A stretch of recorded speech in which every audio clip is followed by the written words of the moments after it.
Across the UK, on DAB+, on YouTube, on your mobile, and on your side. This is Talk.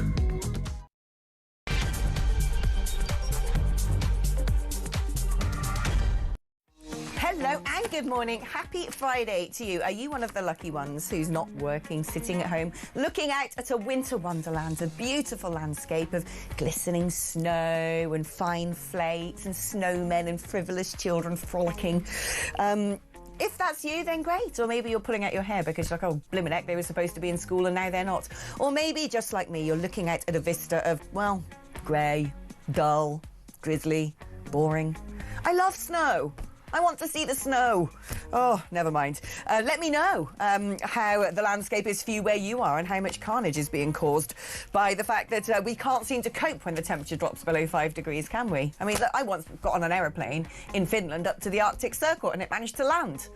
Apparently that can't happen in the UK though, can it? No, we need special aircraft because here, when it gets to winter time, everything just collapses. Let us get on with the show, shall we? Because there's so much to be talking about today. Domestic politics, geopolitics, this spat with X. What on earth is Rachel Reeves going to do next? What's Sir Keir Starmer going to do next? Do we really live in a communist dystopia? I think we do. If you want to join the conversation at any point, the number is 03444 991 You can give that a call. The brilliant Kieran will pick up the phone, take down your details and give you a call back if you pass his muster. He is a tough judge, though, and be very polite to him. You can also use that number to send me a WhatsApp message or indeed leave me a voice note on WhatsApp. I love a good voice note. 0344499 1000. If you'd rather send me a text message, good old-fashioned smuzzing, you can do that. 87222 is the number to text. If you're going to text, write the word talk before you give me the details of your thoughts. OK, it's 10:04. Let's get on with the show and welcome aboard our first guest, which is Henry Hill, Deputy Editor of Conservative Home. Good morning, Henry. Good morning. Right, so... what next are the government going to have to U-turn on? They've had to water down the inheritance tax on farms. Now they're going to try and unpick the horrific business rates that have been levelled against, hospitality industry largely, are the ones most suffering, especially pubs. I mean, this woman, she's desperately trying to find coins down the back of the sofa to pay for this ridiculous lifting of the two-child benefits cap, net zero zealousy, amongst other things. And every time she thinks she's managed to, muster up a quid or two, she's having to do a U-turn. Yeah, essentially the government is now in a essentially no-win position because taxes are already very high and everyone's sick of them. So they have two choices. You can either bite the bullet and raise a big tax, which is of course what they promised they wouldn't do several times. That's, your income tax, national insurance, that kind of thing. Or if you don't do that, you end up having to scrabble around for as many little taxes as you can find. And often doing that means that there are lots of very unpopular consequences. I think in particular it's interesting because one of the things about Rachel Reeves' business rates hike is that many rural pubs would end up paying it for the first time. Now, I can tell you as a Conservative, because we know for certain, Labour won an awful lot of rural seats at the general election, many of them that they haven't won in a century, right? They took a lot of seats off the Tories. Now, you'd think, and maybe that's what this U-turn is, that would mean that Labour was a bit more sensitive to rural concerns than it has been in the past. But, absolutely not. We've seen, as you say, the farmers thing. We've got this business rates thing. Rural pubs are also going to be very badly hit if Labour does bring in this new, completely unnecessary reduction in the drink driving limit, which will make rural pubs almost impossible to operate. It's bizarre, and you're wondering, all those Labour MPs who've just taken a rural seat and maybe hoping to have a political career and hold on to it, what are they doing? Well, they get booted out of the party if they don't vote in line with the government. That's what we've seen happen. I just think they hate Britain. I've just decided they want pubs shut. They want farms concreted over or turned into solar farms or whatever. You can't eat one of those panels. I just think they despise Britain, or else the woman can't do an impact assessment. Why is it when she comes up with all this increase in business rates, she doesn't know how this is going to affect the hospitality industry? She doesn't know how this is going to impact on small businesses. Instead, everybody has to learn the hard way. There has to be a load of noise and then she has to do a climb down. Does she not own an abacus? Well, I mean, maybe if we're thinking about hospitality, it peddles us alcohol and bad food, and that increases pressure on our NHS. So maybe actually, if there wasn't a hospitality industry, it would save the public money on public health. I honestly don't know. It's baffling. Look, as a conservative journalist, I was perfectly happy to say the end of the last period of government, of conservative government, that they were rubbish, right? Absolutely rubbish. I honestly, gave Labour quite a lot of rope before the general election because I thought, well, good Lord, look how badly this government's been performing. But no, they're actually just constantly, the bottom of the barrel is lower than I thought it could possibly be. It is incredible how badly they're doing. Oh, no, indeed. And then the pet projects like this one, Sir Keir Starmer forcing through, it seems, the controversial digital ID scheme. It's going to cost, he says, 1.8 billion. Oh, bet it costs more than that. Nobody's been asked. It wasn't in the manifesto. We don't want it. The public are against it. It's evil. It's dystopian. It's controlling. Frankly, it's some sort of communist hellhole. And here he is forcing it through when apparently we're broke. I mean, like you said, how low is the bottom of the barrel? I mean, I suppose in fairness to Keir Starmer, if he only confined himself to what was in his manifesto, nothing was in his manifesto, more or less, and so he'd do absolutely nothing for 4 years. But it is a noticeable tendency with this prime minister that you've got all of his talk about, oh, my priority is growth. I'm Britain turning a corner. But what are the things that he actually puts the pedal to the metal on? None of which were in his manifesto. It's, as you say, digital ID cards. It's the assisted dying bill. It's the abortion up to birth, which was introduced in a few hours with no warning. So actually, this government, despite the fact that it ran on a very, very small C conservative, quite thin manifesto, the whole point of Labour before the election was they were just in reassurance mode. The public already was sick of the Tories. They were just like, look, it's safe to vote Labour. Nothing big and dramatic is going to happen. We're just going to get the economy going again. And instead, the economy's in a tailspin, and they are just driving through lots of quite controversial social legislation about which there has been no national debate whatsoever. Yeah, no, and like I said, I find it all extremely dystopian at this point. Because I now see the government through the prism of being communist control freaks.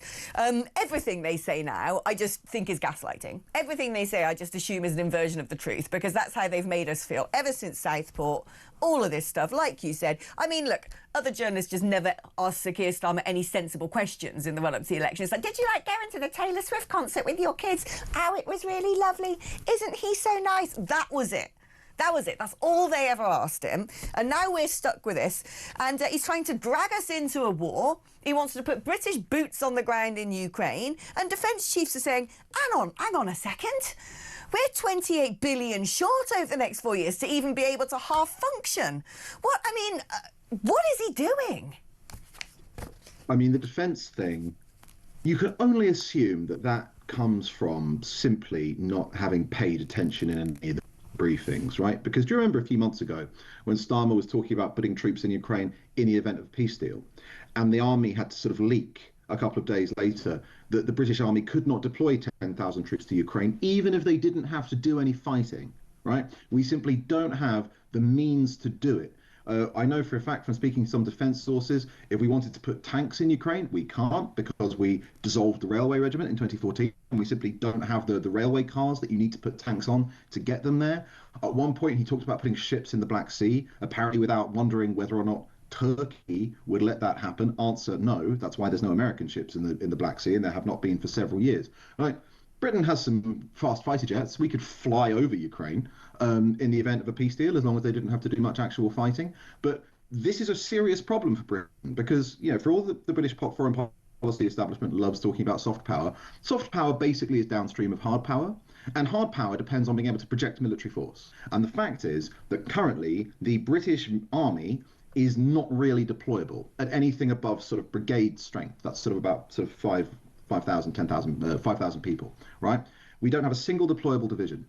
So for all this big talk, and it's not just Britain actually, other European leaders, with the exception of Poland and a few others in Eastern Europe, are exactly the same. Basically, the volume of the talk about, their military role they want to play in Ukraine is almost in inverse proportion to the amount of money they actually spend on defense. Yeah, Russia has a quite rubbish economy by global standards, GDP the size of Spain, but it spends 7% of GDP on defense, and everything's cheap. So shock horror, they have a fairly capable army. Yeah. No, I mean, it just seems absolutely mad. We're looking at a war of attrition. To say yes, in the event of there being some sort of peace agreement, which, is for the birds, quite frankly, we'll shove a load of British troops in there. I just think it's absolutely mental. I've been speaking to people who are ex-armed forces, and they all agree. They're just like, this is ridiculous. Let's talk now about, it's a hilarious little story, which is that apparently civil servants are going to all jump ship. This is the chatter of all the pubs down Whitehall. If Nigel Farage becomes Prime Minister. I mean, good, I say. The civil service is supposed to be neutral. This is just exposing, isn't it, what a sort of left-wing cabal a lot of those people who hold those offices are part of. And if they want to quit in protest of having a populist party in charge, farewell, go on, off you go into the sunset. I mean, yeah. I mean, actually, so unironically, if you are a civil servant and Britain ends up with an fairly elected government that you can't support, the right thing to do is resign, right? The wrong thing to do is to hang around in the civil service trying to sabotage its agenda. Now, I think, generally speaking, a lot of Conservative complaints about the civil service will just sort of cope for the fact that given Conservative ministers weren't very good. But there are some departments, specifically sort of the Home Office and maybe the Foreign Office, where there has been a real problem. With sort of civil service resistance on the part of some civil servants, not the whole civil service, to the Conservative agenda. Now, I think in that case, the honourable thing and the right thing for those civil servants to have done, if they weren't prepared to say support Michael Gove's education agenda or whatever it was resign. And so it will be a challenge for reform in some respects. They do not have an awful lot of administrative experience. Britain has a big old state machine that they're going to have to get a grip on. But I think that, unironically, this is the right thing to do. If you're a civil servant who can't work for a reform government, and there is a reform government, you should resign. No, I fully agree. And, Reform are talking about slimming down the civil service anyway, so better ahead of the game, I say. Henry, thank you ever so much. It's been a delight talking to you, and Happy New Year. A bit late, I know, but I haven't been in since New Year, so that's why I thought I'd do it then. That's Henry Hill, Deputy Editor of Conservative Home. OK, we're going to be taking a short break now. When we come back, we're catching up with Dr. Alan Mendoza, Executive Director of the Henry Jackson Society, to get across all the huge geopolitical stories, what is going on in Iran, and also what's going on in the United Kingdom. The UAE, for crying out loud, are now largely stopping their students coming to Britain in case they become Islamists. A Muslim nation is saying to its students, don't go to Britain to study, you'll probably come out the other side and want to wear a bomb vest. Brilliant. We're discussing all of that after this.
across the UK.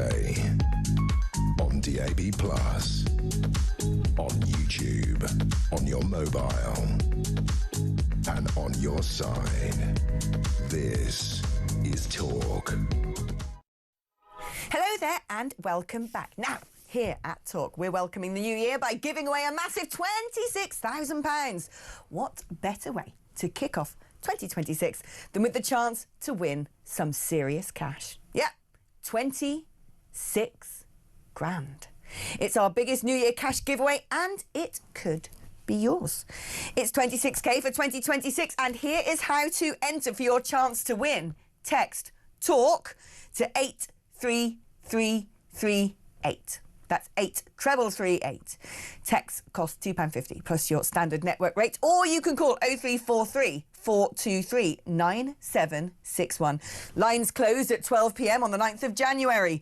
That's when you'll need to answer your phone if it rings. This is a UK competition for people who are 18 plus. This is a network promotion. Full T's and C's at talksport.com/win. So for your chance to win, text TALK to 83338. 83338 now. Good luck. Right, there you go. And yeah, indeed, good luck. Wouldn't that be nice, 26k in the old bank? We need it, don't we, with this government? OK, let's have a little look at your thoughts on some of the things we're talking about today. By the way, if you want to join the conversation, the number is 0344 499 1000. That's for WhatsApp. You can leave me a voice note on WhatsApp as well, 8722. If you'd like to send me a text message, you've got to write the word TALK before you text. Alex, the civil servants say they'll resign if Nigel is Prime Minister. It'll be jumping before they're pushed. They won't want to be associated with the deep rot that will be exposed, as they won't be employable anywhere else. They'll all go with a golden handshake and redundancy money anyway, won't they? But yeah. Reporting from Bradley Stoke, not quite the Cotswolds, but we live in hope where the weather is just meh, kind of wet. No sign of snow at all. Pretty January standard. Listening to your bants and waiting for an end of the week rant. Martin, I got one coming up. Oh, I know what it's going to be on, but you're going to have to wait a little bit longer until I pull out the stopper at the top of the Alex grenade and pow! Right, let us now talk some geopolitics with the one and only Dr. Alan Mendoza, Executive Director at the Henry Jackson Society. Good morning to you, Alan. Hello, Alex. Hello. Right, Iran. It is... So it sounds kind of sinister, but it's exciting, isn't it? Big protests there. A lot of the media just seem to be a little bit casual about covering it. But from my point of view, and I'd like you to sort of see if you agree with this, if that mad mullah goes, if the Ayatollah's gone, if there is a revolution, Iran can democratise, de-Islamise, that would spell amazing news, not just for the Iranians, but for the rest of the world. Yes, I mean, this is a major potential moment. Now, we've got to caveat it by saying that, you know, the regime is resilient and it will use force, as it has already started to do, to put down protests, and it's done that, as we know, a number of times. But there certainly does seem to be a different mood coming out of Iran from the people. There seems to be a sort of willingness to challenge the authority of these people who have crushed their spirit for so long. And that may well, on its own, potentially with the assistance of Donald Trump, from what we have seen, that may affect a change. If it does, you're quite right to point out, this will be seismic, not simply for Iran, but for the region, because the Iranians have been the prime source of instability in the Middle East for decades now.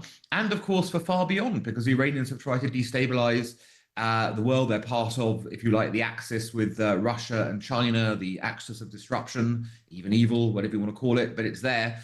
And a change of regime would be a dramatic shift in geopolitics. So, you know, these are momentous times, potentially. I mean, but we have seen this before in Iran, haven't we? There have been big protests, well, since the turn of this century. And yet, like you said, the regime do crack down. There's an internet blackout at the moment. I think they're trying to cut off telecoms. So it's quite hard to know where we are at. But as you watch this situation developing, it's spread out of Tehran. It's gone to a lot of major cities and towns now. There have been rumours circulating on X that the Ayatollah and the leadership might already be out the country. What do you think the latest is? How do you see this developing over the weekend? Well, for essentially for revolution to be successful, you firstly have to have the people in numbers on the streets. Well, that seems to be happening. then though you've got to have the two other prerequisites. You've got to have defections from the security services, or a willingness, or sorry, rather an unwillingness for the security services to actually put things down by force, because that then removes the repressive arm of the state, or kind of brings people over to the side of the revolution, as it were. And so far, we're not seeing that happening. We're not seeing defections, and we're not seeing potential unwillingness to use force. That may follow through, but right now we're not seeing it. And then the third bit is what you were saying as well, which is you have to have the political leadership fleeing, essentially, either coming over to the revolution or actually just trying to hightail out the country. And right now, there's no suggestion that is definitely happening. So I think it's all in the balance. And what the protesters need to do, and it's easy for us to say it from here, we're not the ones facing the guns on the street. So imagine the bravery, Alex, that they're doing. But what they need to do is continue pushing, because if they push and push and push, and if they do start to get those defections, and if Donald Trump is true to his word and will hit the regime if they try and kill protesters, then we're in a different place. I think this could be a very different outcome, but it is very much in the balance, and you do want to predict it right now. I mean, and then what? Will we see the son of the deposed Shah coming back? I mean, will Western governments get involved in the rebuilding of Iran? Well, Reza Pahlavi is the obvious choice for leading a post-revolutionary Iran. And I think many people who might not even agree with him in Iran and think that, I'm not sure about him, would recognize that having one figure who could unite the country in some way, shape or form in a post-Ayatollah administration would make sense, even if it was only transitional. And he himself has said he would like to take on that transitional role. He sees it as, his sort of legacy, his, or the legacy of his father beyond. And it's clear he would have the capacity to do that. So I think his taking over would make sense from a unity point of view, because the last thing you'd want is Iran to fall apart, which could happen. There's a lot of different ethnicities, a lot of different regional separatism that could emerge. So you'd want to have a sensible transition. And as to the West helping with that, well, you're not going to see Western boots on the ground. That's not going to happen. But would the West be interested in a sort of a friendly, efficient, effective, honourable Iran? Absolutely. The Iranian people are wonderful people. They are educated. They could be the economic powerhouse of the region. So, of course, I think the West would be interested in helping with that. I have no doubt that there will be some sort of fingers in pies already. Certainly, Iran's supreme leader seems to think so. He has said that rioters in the country want to please US President Donald Trump by damaging public properties. I think some of them involve government properties. And, well, there you are. Let's talk now about this astonishing story that the UAE is limiting students coming to the UK over concerns of the Muslim Brotherhood, which is, of course, this organisation which promotes political Islamism, but that we seem to have done nothing about. It's still not prescribed in this country. I think Italy has taken measures to do that. But it seems to be the UAE, a Muslim country, are saying to some of their students, don't go and study in Britain because we're worried you're going to become Islamists. Utterly extraordinary. Yeah. Well, it is extraordinary. And it tells you, I suppose, the level of frustration that some Arab countries have with Britain today. In their view, we are mollycoddling Islamists. And of course, that's obviously true, given what we've seen, in the West Midlands and other things, in various places. We clearly are mollycoddling the Islamists. And as a result, their position is, well, we have spent a long time trying to de-radicalise our sort of local setup. We're not going to have it re-radicalised by people going to your country, being radicalised in your country, and then returning to ours. So I think it is an interesting wake-up call. Don't forget that if other Arab states started doing the same thing, and remember the Brotherhood is banned in many Arab countries, not simply the UAE, that's going to leave a major dent in universities' sort of purchasing power, because, of course, foreign students pay full whack when it comes to those fees. So this could actually be the start of something significant if others follow suit, and it would apply some more pressure onto the government to do the right thing, which, of course, is to ban the Muslim Brotherhood, or rather its front institutions, because the Brotherhood doesn't operate with a flag saying, hey, we're the Brotherhood.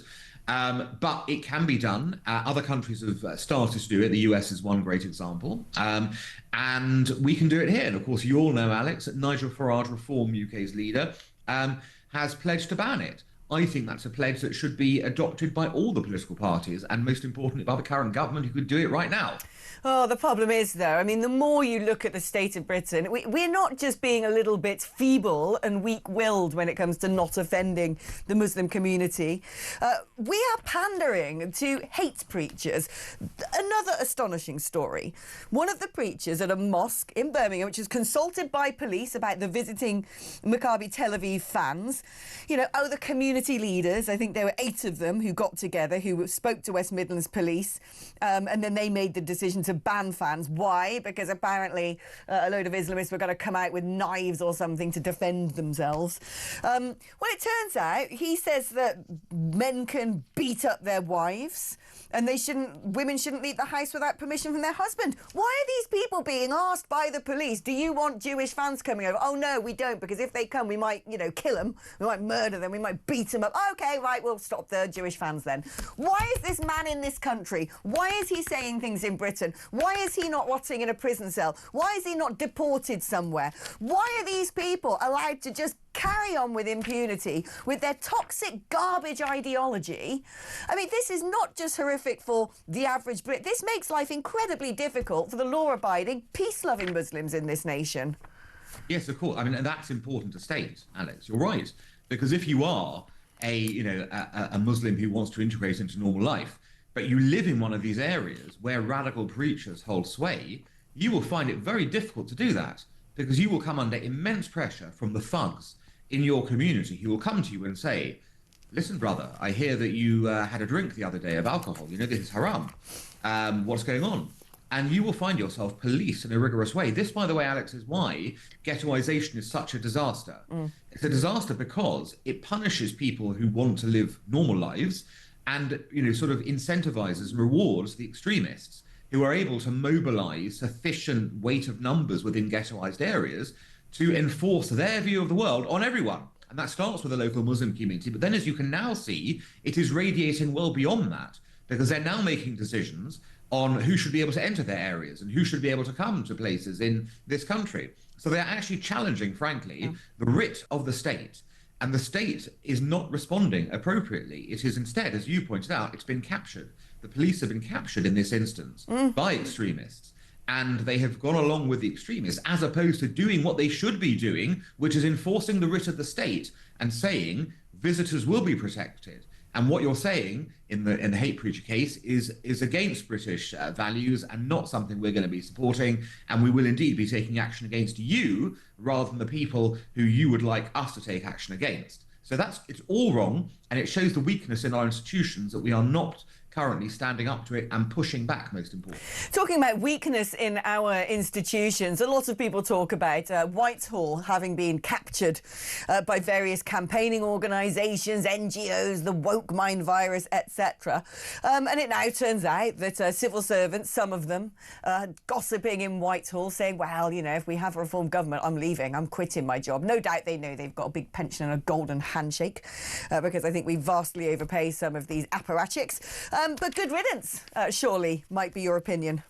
Well, I think it would be everyone's opinion. If you're not prepared to serve the government today, and when I say serve it, I mean do as good a job as you can in favour of that government, even if you disagree with its policies, then you shouldn't be a civil servant. It's that clear. The whole point of the historic value and purpose of the British model of the civil service was that you left your opinions at the door and then you executed what the government, the elected government of the day, told you to execute, basically. If that system has broken down, yes, it is quite correct those people should leave their jobs or be fired, frankly, and they should be replaced by people who will do their jobs, or we have to change the system entirely and go to a much more American system where you do have a whole strata of people who come in with administrations who will then ensure that what the government has been elected to do actually gets done. And I think, there are obviously lessons to be learned from what Donald Trump is doing in the US right now, because Trump, too, was a studied model in how you overcome the bureaucratic resistance of people who don't agree with you. And as a result, he's getting a lot done because he's understood how to handle that. So a government that is worried about the calibre of the civil service or its political colouring will need to have a plan in place for how you overcome those roadblocks. Oh, do you know what? I still live in hope that Donald Trump might take a look over the Atlantic, feel so sorry for us, he might come and, I don't know, try and run for Prime Minister himself. But knowing this country, it'll probably be the Ayatollah from Iran who flees Tehran, joins your party and finds himself in 10 Downing Street. Alan, thank you ever so much. Right, we are going to take a short break. If you want to comment on anything we're talking about, 03444 1000 is the number that you need. It is your normal network rate. You can give that a call. Kieran will have a listen to you. Make sure that you can speak semi-comprehensible English, unlike me today, and patch you through to the studio. You can also use that number to send me a WhatsApp message, or indeed leave me a voice note on WhatsApp. 87222 is the number if you'd rather text. Write the word talk before you text, and back after this.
Across the UK, on DAB+, on YouTube, on your mobile, and on your side.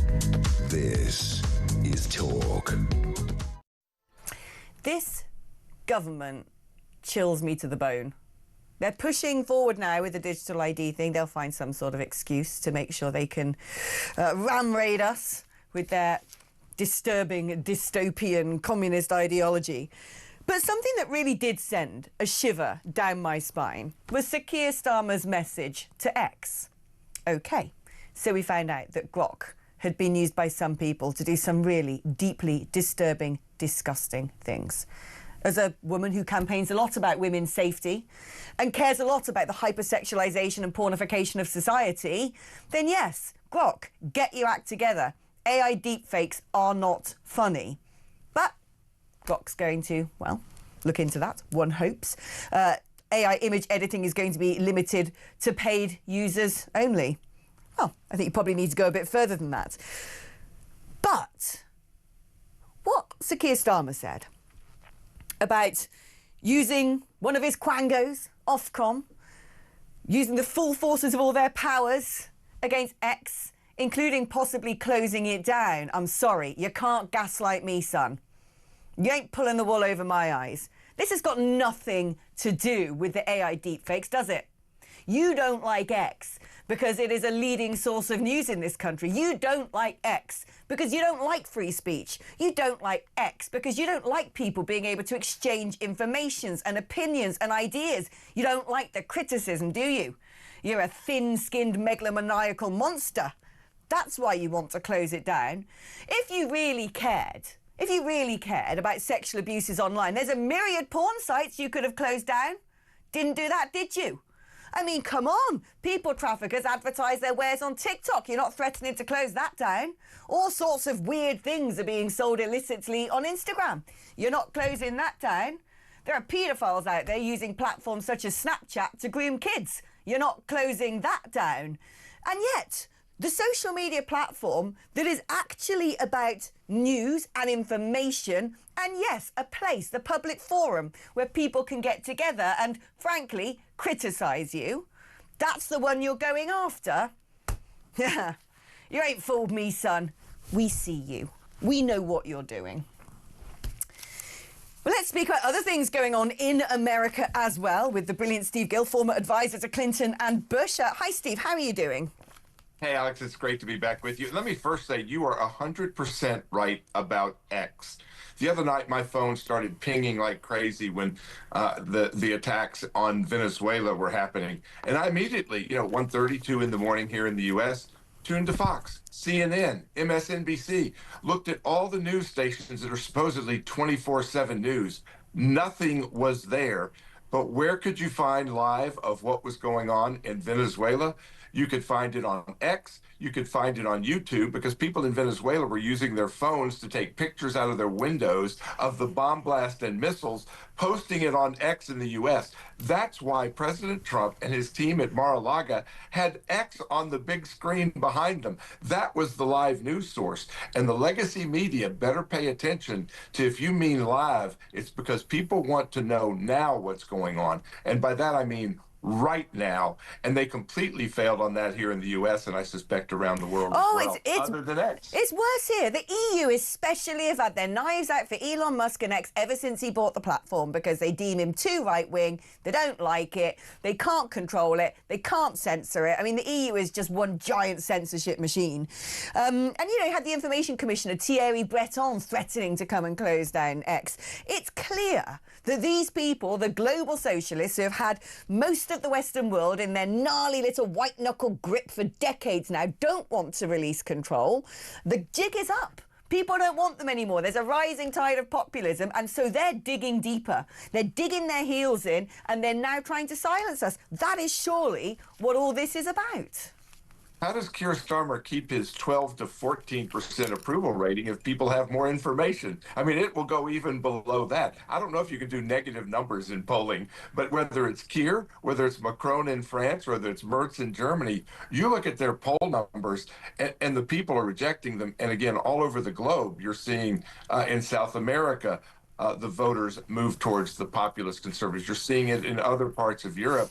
And again, in the U.S., we would not know about the hundreds of billions of dollars stolen from taxpayers by these Somali daycare centers in the U.S. if it wasn't for X. Well, exactly. I mean, I've never been a huge fan of citizen journalism because I went to a journalism school and paid a lot of money to do it and trained.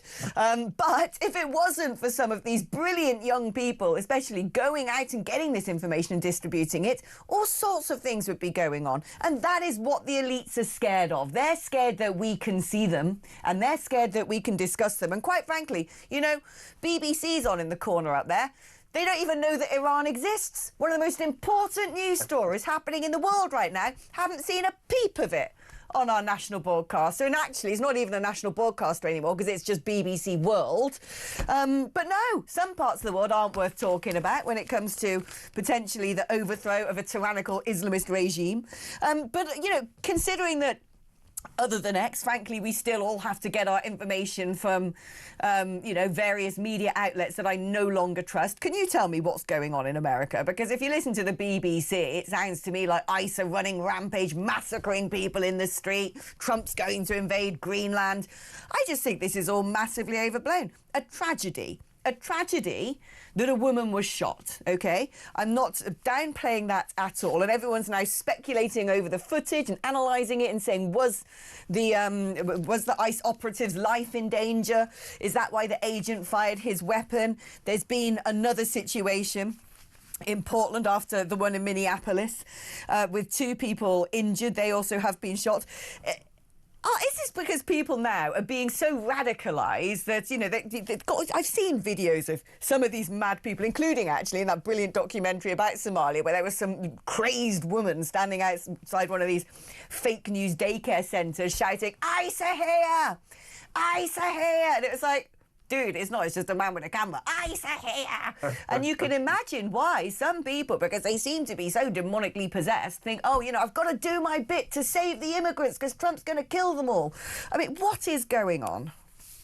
Well, you've talked about the radical Islamization of Muslims in Great Britain. I mean, and you've got the UAE and others saying, hey, wait a minute, we don't want our people to go to Britain right now because you're the ones radicalizing them. Here in the United States, it is the leftist media and the whack jobs in the Democratic Party that are radicalizing people with propaganda and false information.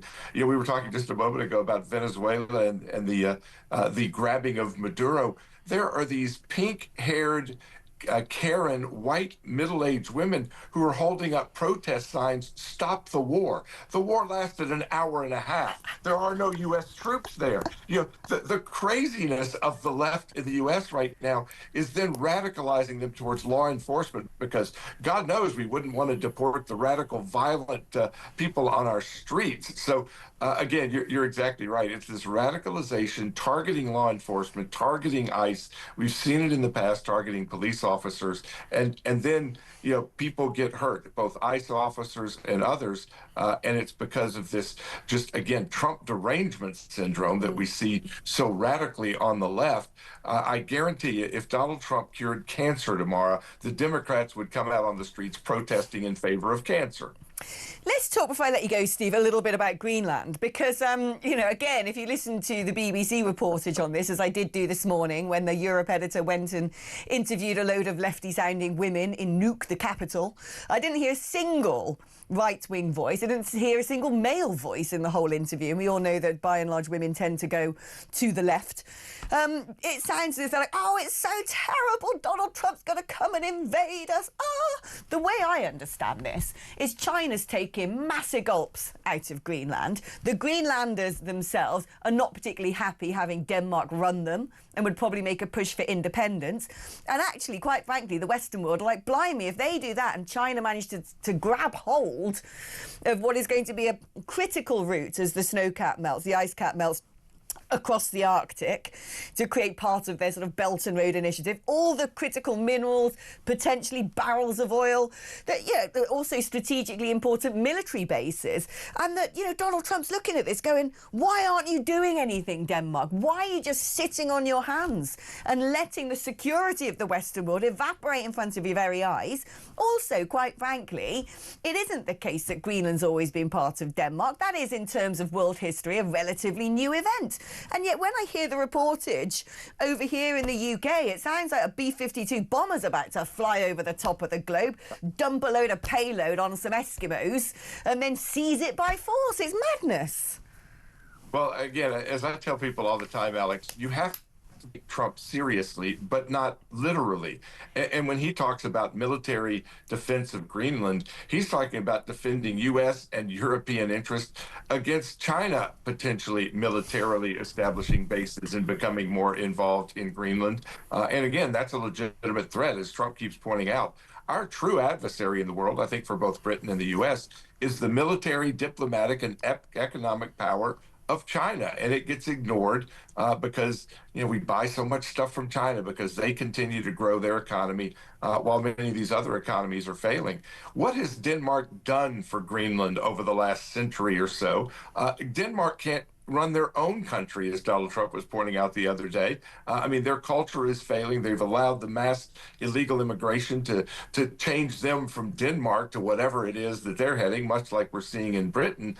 I think the 59,000 people in Greenland would easily vote for independence. I don't think we're going to make them another state of the U.S., but I think they would easily vote for an alliance, and whether it's like a Puerto Rico, whether it's like the Philippines or others, there's 59,000 of them, and for $500,000 each, $23 billion, I think they would easily vote to be part and parcel with the United States. Why not let the people decide? Exactly. I couldn't agree more. And thank you for also helping to set the record straight against some of the more balmy reporting that seems to be flying around in the United Kingdom and no doubt across Europe right now. Steve, thank you ever so much. Right, we're going to be taking a short break now. Have you got thoughts on any of this? 03444991000 is the number to call, or to WhatsApp. 87222, the number to text, like talk pre-text. And after the break, when we come back, we're going to be casting our gaze out of the windows of the United Kingdom and having a little look at the weather and the disruption going on out there. Is it really as crazy as people are saying? Well, we're going to find out, aren't we? That's after this.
across the UK.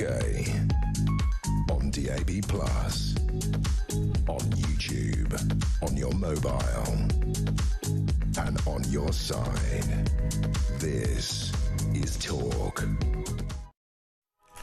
Do you know, we live in such a world, the post-truth era, a world of misinformation. I just don't know what to believe anymore, ever. And what I'm hearing is we have the worst snow for a decade. And, you know, everyone was getting all excited where I'm from in Gloucestershire. Oh, it's going to snow, it's going to be crazy, we're going to toboggan, we're going to build snowmen. Nah. Not even a flake. London, well, it just looks like normcore January out there. It's just dismal, grey and, well, also very British. But apparently, Storm Goretti is up to stuff somewhere in the United Kingdom. Let's speak now to Professor Liz Bentley, Chief Executive at the Royal Meteorological Society. How severe is Storm Goretti? Because I kind of feel like, I mean, look, I'm in London, there is no snow. Is this not just winter weather? So it depends where you are in the UK. So snow-wise, if you're in Wales and the Midlands, Birmingham, for example, you've had a lot of snow over the last 12 hours or so. And, you know, that's caused disruption. So closure to Birmingham Airport, for example, lots of road closures, power outages, school closures. But it has been quite localised to, you know, that kind of central belt of Wales and England.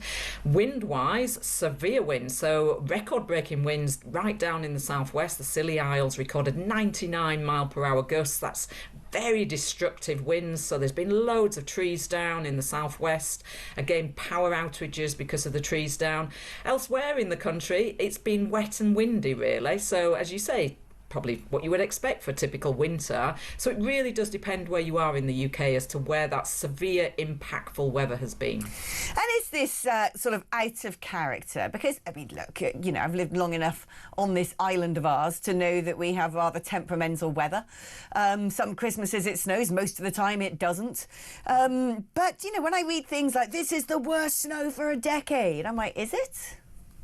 So again, snow-wise, yeah. So I mean, even for Scotland, they've had some severe snow over the last week or so. They weren't affected so much by the storm over the last 24 hours, but they haven't seen snow like that since 2018, and then prior to that, 2010. So it doesn't happen that frequently to get, you know, the snow levels that we've seen at lower levels across places like Aberdeenshire, for example. Wind-wise, as I say, record-breaking winds for the Isles of Scilly, and those records go back decades. So it has been unprecedented in certain parts of the country for wind, and it has been quite unusual to see the amounts of snow we've had for certain parts of the country, but not all of us. How long is this going to go on for, do you reckon?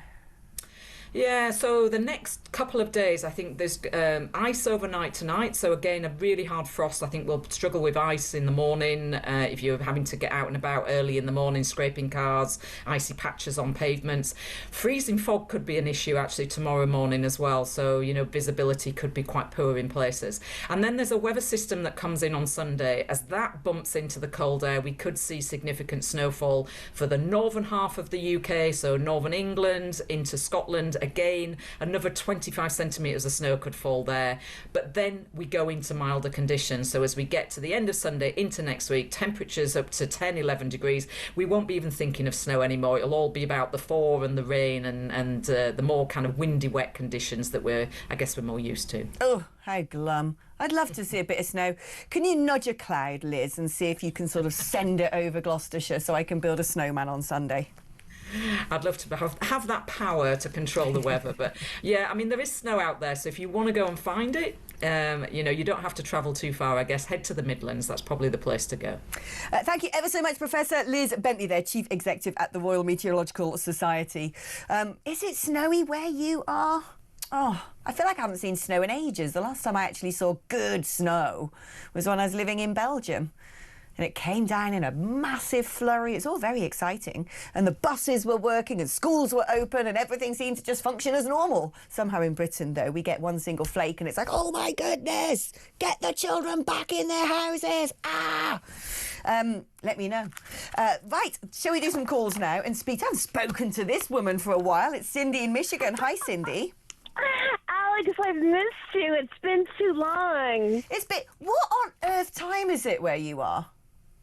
Oh, it's early. It's about 5-something in the morning. I wake up at 2 to watch a certain presenter that's now on YouTube. Oh, right. You So know you what I'm actually set talking your about, alarm for right? 2. Cindy, that's dedication. Anyway, how are things is. over there in Michigan? Oh, well, you know what? Where I live in Pigeon, which is a very conservative part of it's in the thumb of Michigan. So I'm pretty lucky. I don't have to deal with I'm in more like the countryside. So I don't have to worry about the cities that are erupting with ice and and things like that. People are out of order in Oregon and in Minnesota. So yeah, I'm glad I'm not there. And so, when you're watching American news on this, I'm imagining it might be leading the news agenda back in the States. Is this one of those hugely divisive topics where half the country thinks because they support Trump that it's the fault of the woman behind the wheel of the car who was potentially going to ram it into the ICE agent, and then the other half go, no, it's the monstrous regime and ICE are just sort of, wantonly shooting people now? Well, you know what? Most of the news is one-sided, and it's leaning left. You don't get the full story. I watch Newsmax, which is right-leaning, but they give the full story. You get both sides. Because I'm a type of person who I watch different channels to see what everyone is saying, because I want as most facts as I can get. It's funny, isn't it, when you do that? I mean, this is what I find quite staggering, when sometimes when you really dig into the news and you want to find out what the truth is and what's really going on, or you even just want a bit of nuance, and then you tune into legacy media and you just think, oh my goodness, this is so distorted and it is so far from reality. And yet the sad thing is most people out there who watch certain elements of legacy media will just imbibe it like it's the gospel truth. And then they walk around and they go, Trump's going to invade Greenland. It's like, what? Right, exactly. When you tune in to most legacy media here, you're getting a different picture, and there's a lot of people out there, unfortunately, who just buy it. They buy the propaganda and they just believe it. Yeah. And that's why you have all these angry people out there trying to disrupt, and break the law. And it is like speaking to Steve earlier, Steve Gilden, and he said, well, people are being radicalised. And it's true, that's what it seems to me to be happening. Cindy, it's lovely catching up with you. I guess you've got a bit of snow there in Michigan. You're a bit chilly this time of year, aren't you? Yeah, very chilly. It's cold. And are kids still in school? But I wanted to say really quick that there's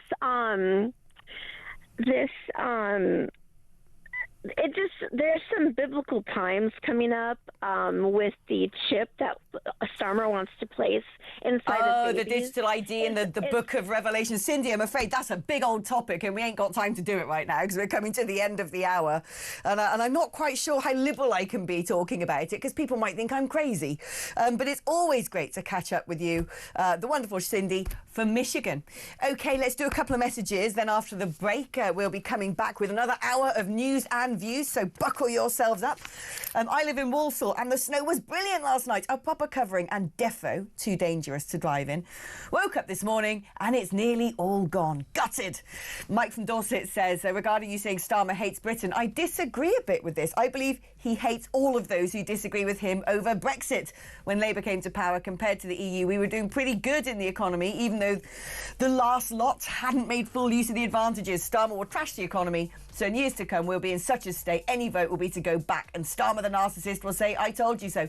He's dragging us back into it by stealth anyway. That's something else we can talk about later on in the programme, if I can find the moment to do so. Right, we're going to take a short break now, but on the other side of that we're going to get a Labour view on all the things this government are up to.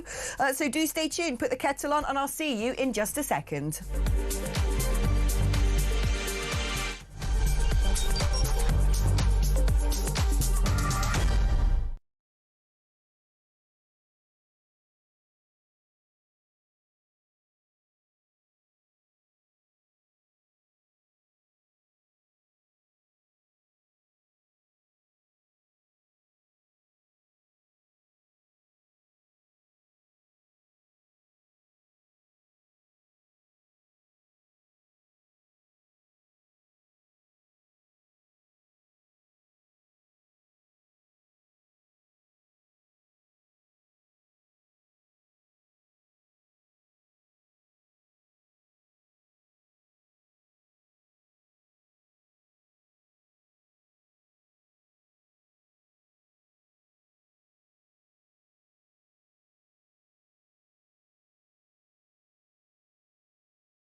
across the UK, on DAB+, on YouTube, on your mobile, and on your side.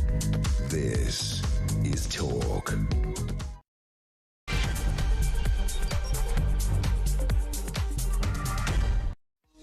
Hello there, welcome back. Alex Phillips here with you for the next couple of hours to give you all of the news of the day and to air some views, some that you might like, some that you might not. But you don't get to choose because we are going to give everybody an opportunity to throw in their 2 bits and comment on what is going on in this country. We've kicked off 2026 and, well, it's been a bit of a bumpy start already, hasn't it? Things don't seem to be going swimmingly well. Rachel Reeves is already having to backtrack on those disastrous business rates, which are really hammering the hospitality industry. The old celebrity chefs who loved a bit of the Labour Party coming in changed their mind now, haven't they? Pubs up and down the country saying Labour MPs not welcome here. Yet another climb down after having to do the same on inheritance tax for farms.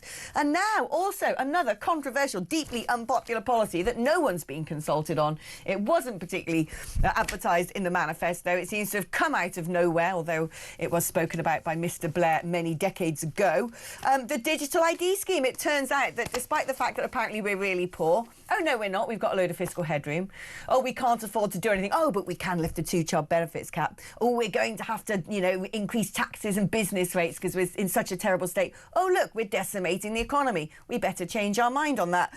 Never mind all of that. We've now got to scare up over £1 billion for a digital ID scheme that, frankly, nobody wants, as far as I can tell. Let's speak now to Kevin Mayer, who's a former Labour Special Advisor, Associate Editor of Labour Uncut. Kevin, great to have you on the programme.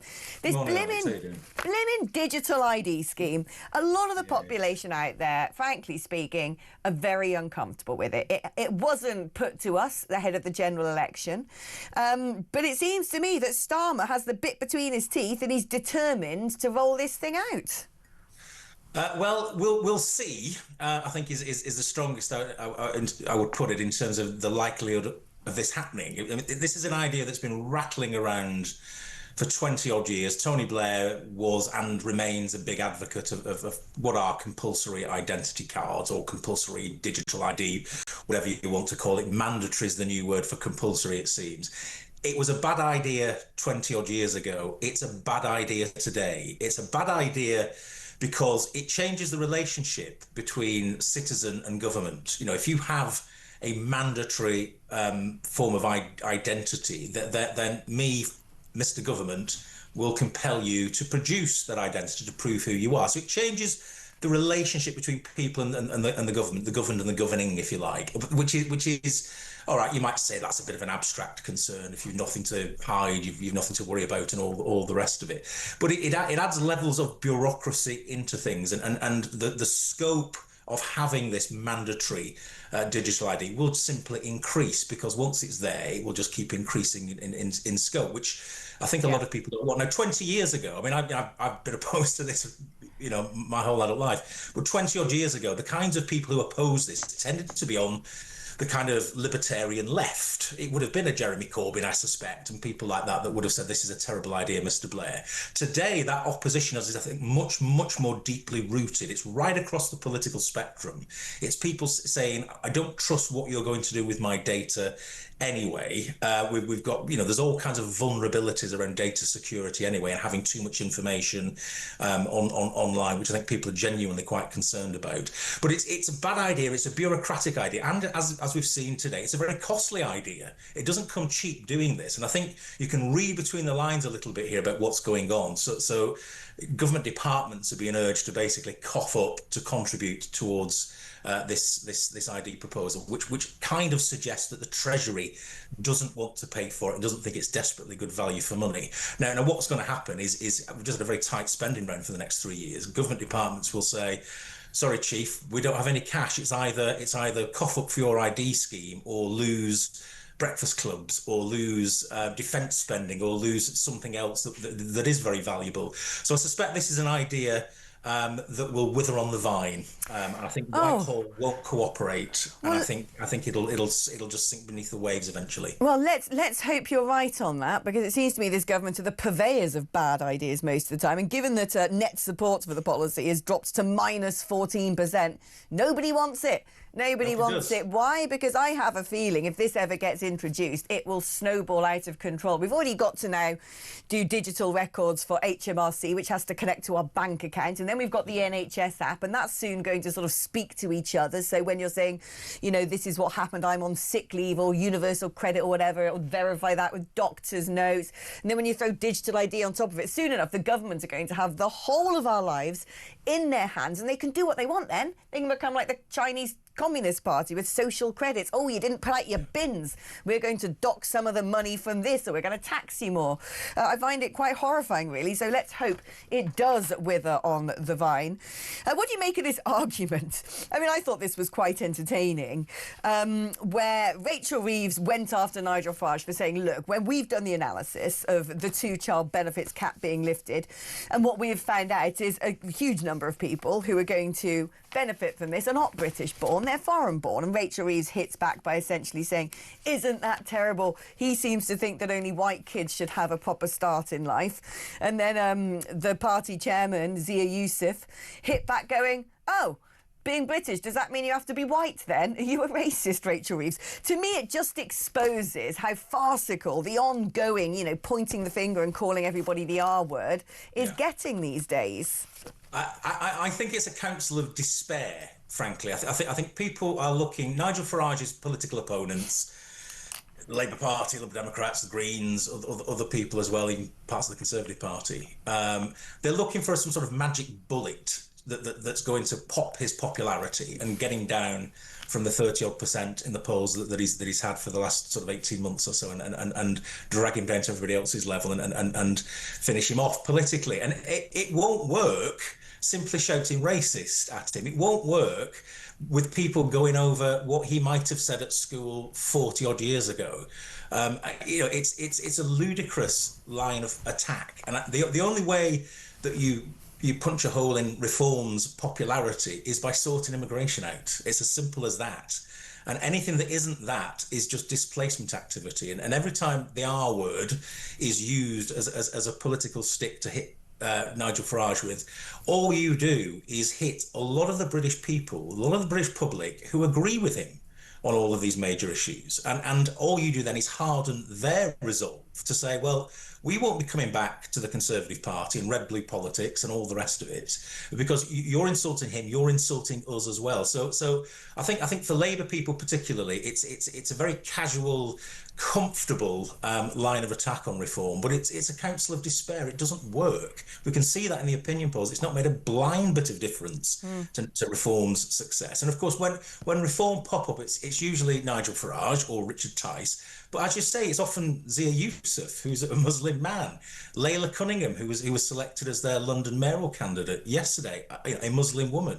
You know, it's not as straightforward as saying Reform are a bunch of kind of right-wing golf club boors. You know, the Reform's popularity is now very well rooted in the electorate. We saw the poll the other day from Mumsnet, you know, for goodness sake. I mean, you know, it's all across the place. Lots of people are very, very concerned about the state of the country, the direction of the country, and all that wraps around immigration. And you know, for Labour, for the other parties, unless you get serious about listening to the British public and getting on the same page in terms of immigration and the composition of our country, then you will keep losing and Reform will keep winning. And it's no use throwing sticks and stones at Nigel Farage, because they just bounce off him.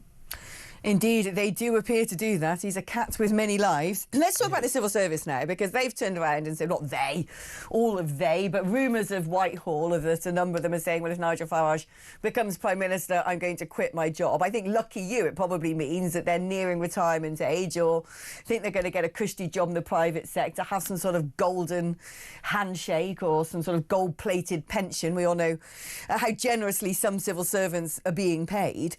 But does this not are exposed, that they are politicised, that they are intransigent, that they are spoilers in the system, that they are indeed what people like Dominic Cummings and certain Conservatives from the previous administrations have said, which is they are an obstacle in front of the government being able to actually exercise its democratic mandate. Yes, I mean, look, civil servants, public servants more generally, they're entitled to have their political views. They can go and vote and all the rest of it, but they don't bring them to work. The clue is in the title. It's civil servant.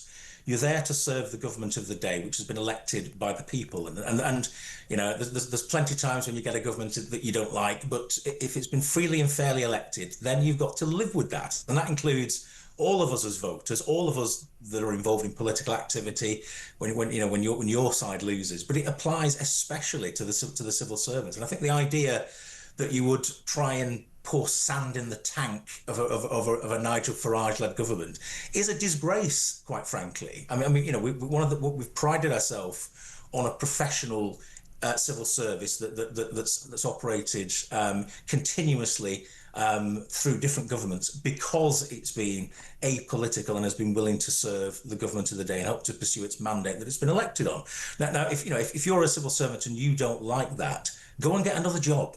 It's as simple as that. Go and get another job. Go and do something else. If you can't honour that, go and do something else. And I think you know, reform, just like anyone else, are entitled. And we've seen reform councils, of course, spring up all over the country. And I've heard this in other places where some council staff have said, I don't want to work reform. I'm off. Well, you know, there's a lot of people. I'm afraid you're not going to find the cushy number that you're on in some of these jobs in the private sector. But good luck to you if that's what you want. If you want to do, but you've got to work and be prepared to work with the government or the council of the day. It's as simple as that. Indeed it is. Kevin, thank you ever so much. Right, what are your thoughts on the things we've been discussing today? 03444991000 is the number to call. I'd love to have a chat with some of you. That is your normal network rate, by the way, so you're not paying any extra to have a chinwag with me. It's all free, baby. 87222 is a number if you'd like to send me a text. Write the word talk before you send your message. We are on X before Starmer chucks it into the communist dustbin of history at talkTV. So you can also post at us on that. OK, we're going to take a short break now. When we come back, we're going to be digging deeper into what is going on in Iran, so don't go anywhere.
across the UK. On DAB+, on YouTube, on your mobile, and on your side. This is Talk. Hello and welcome back. Let's do some messages. Let's have a voice note as well. Weather update from Poole. It's now a sunny morning. Bit of wind last night. Feels like a spring day at the moment. Where is the snow? Someone must have snow somewhere. Oh, here it is. Northern Finland is minus 32 degrees and the wind chill makes it feel like minus 40 and everything carries on as normal. And the snow will be gone by about May. Yeah, I've been to Finland a couple of times. I did that thing where you go sit in the sauna and then you go into the iced lake. Oh, that ain't for the faint-hearted. All Finnish people, they're crazy cats over there. Lovely country. The BBC coverage of the Iranian revolt, it is being covered more now. It was the third item on BBC News at 10, key item on Newsnight, and 2 items on the Today programme today. Of course, the BBC is obsessed with the Minneapolis ice shooting, but it is now covering Iran. Is it? I haven't seen it in the last hour and 20 minutes. Just saying. Tim says, I've watched Talk all morning. Your last item made me think I gave this country 15 years to protect God, Queen and country. Why did I bother? You got to step back up. Especially now, my friend. Especially now, you've got to step back up. Things are worse now than they've ever been. Don't just go, oh, well, let it go. Never mind. Britain's had a good couple of millennia. May as well just, draw a line underneath all of that now. No, I'm still going to hopefully be alive in about 40 years' time, and I don't want to be living in some sort of third world mad dystopian hellhole. So I'm afraid all of the rest of you who have enjoyed this country and think we're pretty great people, don't you start doing the quitting on us now. No, cometh the hour, time to step up. Well said, Alex, regarding pandering to the Islamists. Muslim Brotherhood should be recognised as a terror group in the UK ASAP. Mad, isn't it? It's utterly mad that all the sane Muslim countries in the world are like, we don't want this sort of Islamism here. And now the UAE is saying to students who want to come and study in the UK, please don't go because you'll probably come back a terrorist. What is going on? Thanks for covering Iran. No other mainstream channel has been doing it. It's about day 11 or 12 and the brave people are not going home. The regime are fleeing to France. Are they? They're chatting for the return of the Crown Prince, the old Shah's son. The females are out in the streets for the first time since 1970. Big news it is indeed, and we're going to be doing it again right now. So let's welcome aboard Emily Schrader, journalist and commentator. Hi, Ems, how you doing? Hi, good to be here. Oh, Iran. I mean, do you know what? I've got this thing that I do every year, which is the list, where I try and predict certain things that might happen in the following year. And on my list was bye-bye Ayatollah. Hasn't taken many days for that to potentially actualise. What's going on? Because Iran has shut down the internet, so it's very hard to get information, accurate information about what's happening. Everything's sort of being posted real time on X, but I don't know what's true, what isn't. Is the Shah coming back? Has the Ayatollah fled? Or are we about to potentially see things take a turn for the worst and see the regime really start cracking down on those brilliant freedom fighters who have said, enough of your tyranny, enough of the dictatorship. Yes, this is about that poor wee girl who was brutally murdered in prison for wearing a hijab. Well, it's also about the fact that inflation is running at 75%. But largely this is because it's become an absolute whack job, crazy, dystopian evil. I've said the word dystopian a lot today. Islamist regime that it's treating the poor Persians like muck. I mean, you're absolutely right. I can't disagree with almost anything you said. I think that what you're asking about, is there going to be a crackdown or is there going to be liberation? I think the most likely scenario as it stands right now is that sometime this year, if not in the next few months, but sometime this year, I believe, it will probably be both. And I do think it's going to get worse before it gets better. What we're seeing right now is a complete communications blackout. And I want to emphasize, because a lot of people aren't aware, they haven't just shut off the internet. They also shut off all mobile connectivity. No one has anything except, of course, the regime, who always exempt themselves from these restrictions. But the communications blackout is more severe than we have ever seen. At the same time, the movement is the biggest we have seen at least since 2009, possibly more. We don't have all the information because, as you correctly stated, it's very, very difficult to know exactly in real time what's happening because of that communications blackout. What I know so far from talking to the limited number of people that I know on the ground who do have access to Starlink is that the regime has even been trying to disrupt Starlink. They are going around trying to identify where there are signals and then aggressively trying to disrupt that or shut that down itself. So it's a really, really dire situation in terms of getting information out. We know that dozens have been killed, that many more were killed last night as well. Dozens, if not hundreds more, were injured. We don't have any formal numbers because, again, the information flow isn't really going. But what we do know, what happened just a few minutes ago, was Khamenei, the supreme leader, making a speech in which he again threatened President Trump and claimed that the protesters were acting at the behest of foreign powers and also Crown Prince Reza Pahlavi, and that these protests would be shut down by any means necessary. Very, very extreme and explicit rhetoric that we heard from him. And we know what that means, especially in a time when there's a complete communications blackout. They've done this before. Every time we see blackouts like this, it means they're massacring people. And that's why from yesterday until today, when we saw that blackout, I have been raising awareness and speaking about the fact that, people are saying, well, when should the U.S. do something? When should President Trump act? Now. The time to act is now, because there are actual lives at stake. There are people who are dying now, and there are more people who will die if the United States and other allies aren't able to bring this regime ultimately to its knees. That is what needs to happen. Oh, and without a doubt, that is what Trump wants to happen. We saw that. I mean, he was the first person in the Western world to actually stand up properly against the Iranian regime, not pretend you can have some sort of negotiation with a terrorist state. Oh, can you stop enriching uranium and we'll do some trade with you? Oh, OK, then. I mean, ridiculous. Got us into one hell of an issue where Iran managed to get so big and so powerful. It was funding Hezbollah, Hamas, the Houthi rebels, making drones for Russia, just basically exporting terrorism and evil throughout the world. And Trump was the first person to go, no, we're not having this anymore. And with the old bunker buster bomb, flew over there, boff, right down in the pits where they were trying to make their nuclear weapons. Good on him. And I think that where Trump says, if you harm a hair on anyone's head, we're coming after you, my prediction is this weekend we will see that happen. Well, I don't want to speculate in terms of if and when something is actually going to happen, but I do think based on the rhetoric that we're seeing from him, even his statements this morning that I saw, were very, very clear. A clear threat, a reiterated threat to the supreme leader not to be killing protesters, which we already know is happening. It's really amazing to me that someone can claim to be the leader of 90 million people who absolutely despise him. And he has such a disdain for his own alleged, his own population. It's really unbelievable. I've never seen anything like it. It's very Orwellian. I was just posting about it on X earlier.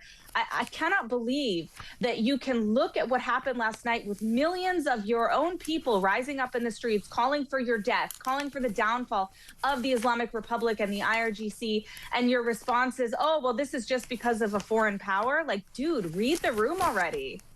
Well, no, the thing is they know how hated they are, but they don't care. They lead a death cult, quite frankly, and the sooner they're gone, the better, not just for the brilliant Iranians. Iran has such potential in the world. When people hear names of countries in the Middle East, they just think, well, maybe they're all, crazy countries. But Iran, Persia, that ancient empire that brought so much to the world, so much.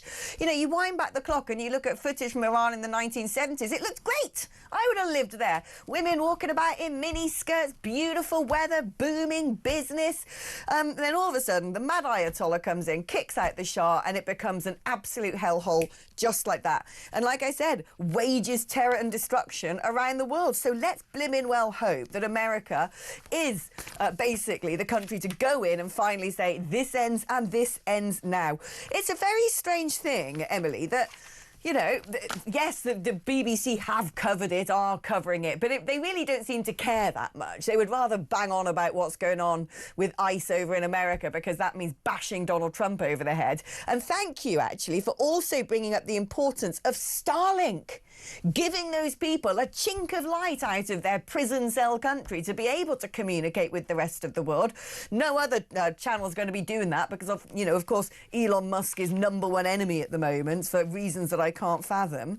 But we've also just learned that journalists with, quote, egregious views were allowed on BBC Arabic, according to the boss of the BBC. Why? What is going on? What? I don't understand how our national broadcaster has seemingly been captured, and yes, this is all part of the World Service, but has seemingly been captured not just by radical leftism, but elements of Islamism as well. Well, I think Iran is a really great example of the, combination of those two and how dangerous it is from 1979 until today. And I do want to say, I'm not surprised at all. I'm not surprised at all that we saw this kind of rhetoric from repeated guests on BBC Arabic, because it's not just BBC Arabic. It's also BBC in English and, quite frankly, BBC Persian, which the Persian community has dubbed Ayatollah BBC because they have been so promotional since the Islamic Revolution in 1979 of Khomeini himself. This is something that they gave, unrestricted almost airtime to, promoting the Islamic Revolution and misrepresenting actively the situation on the ground. And they've done so for many years since then. So it's not surprising at all that today we see guests over and over again who are supporting the actions of Hamas on October 7th, who are supporting a Marxist Islamist terrorist ideology, who dehumanize Jews and other minorities, especially in the Middle East, to the point where they have no problem with massacres and slaughters of people who are different than the Islam, the version of Islam that they follow. This is something that unfortunately has been, has permeated seemingly every channel of the BBC. And this is something that they really need to root out at a greater level. And we saw a great example of this during the Gaza war with the documentary that the BBC put out, where they, highlighted everything going on in Gaza and then forgot to disclose that the person who was narrating it was actually the relative of a Hamas commander. So this is what BBC is doing. It's lazy. It's contrary, quite frankly, to journalism. And it's been going on for far, far, far too long. This is not an exception. It's not something unusual for them. It's par for the course. Sadly, I agree with much of what you just said. Emily, thank you ever so much. The brilliant Emily Schrader, always a delight to have on the programme. She tells it like it is, doesn't she? Do you want to tell it like it is? Go on then, 03444991000. I can't be the only one chopsing off today. You might have some thoughts inside that head of yours that you want to share with the public. I thought you did. OK, WhatsApp me on that number then, 03444991000. You can also leave me a voice note on that number on WhatsApp. 87222 is the number if you'd like to send a text message. If you do that, write the word talk before you text. And here we go. Let's do a little sample, shall we, before the advert break. Civil servants offering to quit if reform gets in is just jumping before their useless backsides, I've done a little live edit there, are pushed. Also, they'll probably all get golden pensions and are ready to retire before reform. Doge. Yeah, I think you're pretty much right, Ian, in Bristol. I mean, the civil service, I can't remember what it is, but I think it's sort of grown by 2/3 in the last decade or something. We'll see if Kieran can scare up some stats on that. I'm looking at him through the glass. Get on the old Google there, Kieran. But I think it has, swollen by about 2/3 in a decade, which is absolutely insane. I think one of the policies of reform is to sort of, separate the wheat from the chaff and cut out some of the obstacles to better national management. So it wouldn't surprise me if some people are thinking, well, I may as well just get gone now, cash myself in, early retirement. Reform cannot come quick enough, says Billy in East Yorkshire. Farage gets the people going. Starmer gets the people groaning.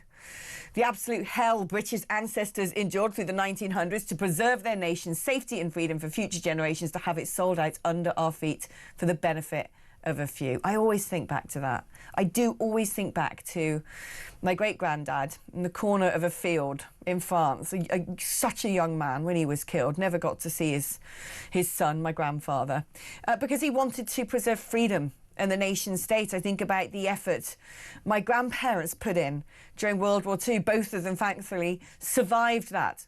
Millions did not. 80 million in those two world wars, standing up for the nation state, their heritage, their cultural identity. And then, in about a year and a half, in comes the Labour government. Boof. It's all in a dumpster fire.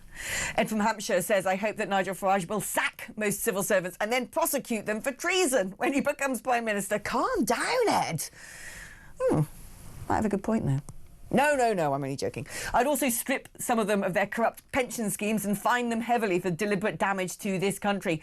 Look, there are certainly people that if this were the medieval period, I could think of a few choice treatments for treason, but you can't retrospectively start prosecuting people in the line of their duty. I mean, fundamentally, I just can't see how that is okay. But moving forward, if we've got a civil servant who are totally intransigent, who refuse to do their job, who are unelected, by the way, so therefore they can't be accountable, but they think they can run stuff instead of the politicians that we choose, who we can, in theory, hold to account. It's just not right. When you look at how many quangos we've now got in the country, way too many people with the old gold-plated pensions and the massive public sector salaries who are basically just doing nothing. They're just a load of grinding, grunting, groaning gears in a clogged-up machine. Get them gone. Dear Alex, as a civil servant, border force, I cannot wait for reform to win. Woohoo! I have been desperate for a change for years. I, as a serving civil servant, will celebrate. Please don't read my name. The management won't like it. That is exactly the problem, isn't it? The fact that you can't come out and have a political opinion because you're not left-wing. That is the rot within the civil service. That is what is bunging up this country from being able to reach its full potential, from having full freedom, from being proud of itself, assertive globally, economically prosperous, a joyful country, packed full of that brilliant British spirit, which has seen this tiny little island nation at one point run 1/3 of the world. It's because we're pretty awesome here. But because of some of the absolute numbskulls who are in positions of control in the shadows, in the corridors of power, but away from the public gaze, we are trashing 2 millennia worth of brilliance in this country. And the sooner we reverse that trend, the better. And talking about reversing trends, well, Rachel Reeves is now going to have to climb down on some of these business rates she's levelled against pubs because she'll decimate the hospitality industry. Would she have climbed down if all the pubs hadn't got together and said, we're going to ban Labour MPs from crossing our threshold? Don't know. Does she have a backbone? Don't know. Does she have any economic common sense? Doesn't seem so. Does she have any morality? Questionable. So we're going to be speaking to the Vice Chair of the Campaign for Pubs just after this.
Across the UK, on DAB+, on YouTube, on your mobile, and on your side.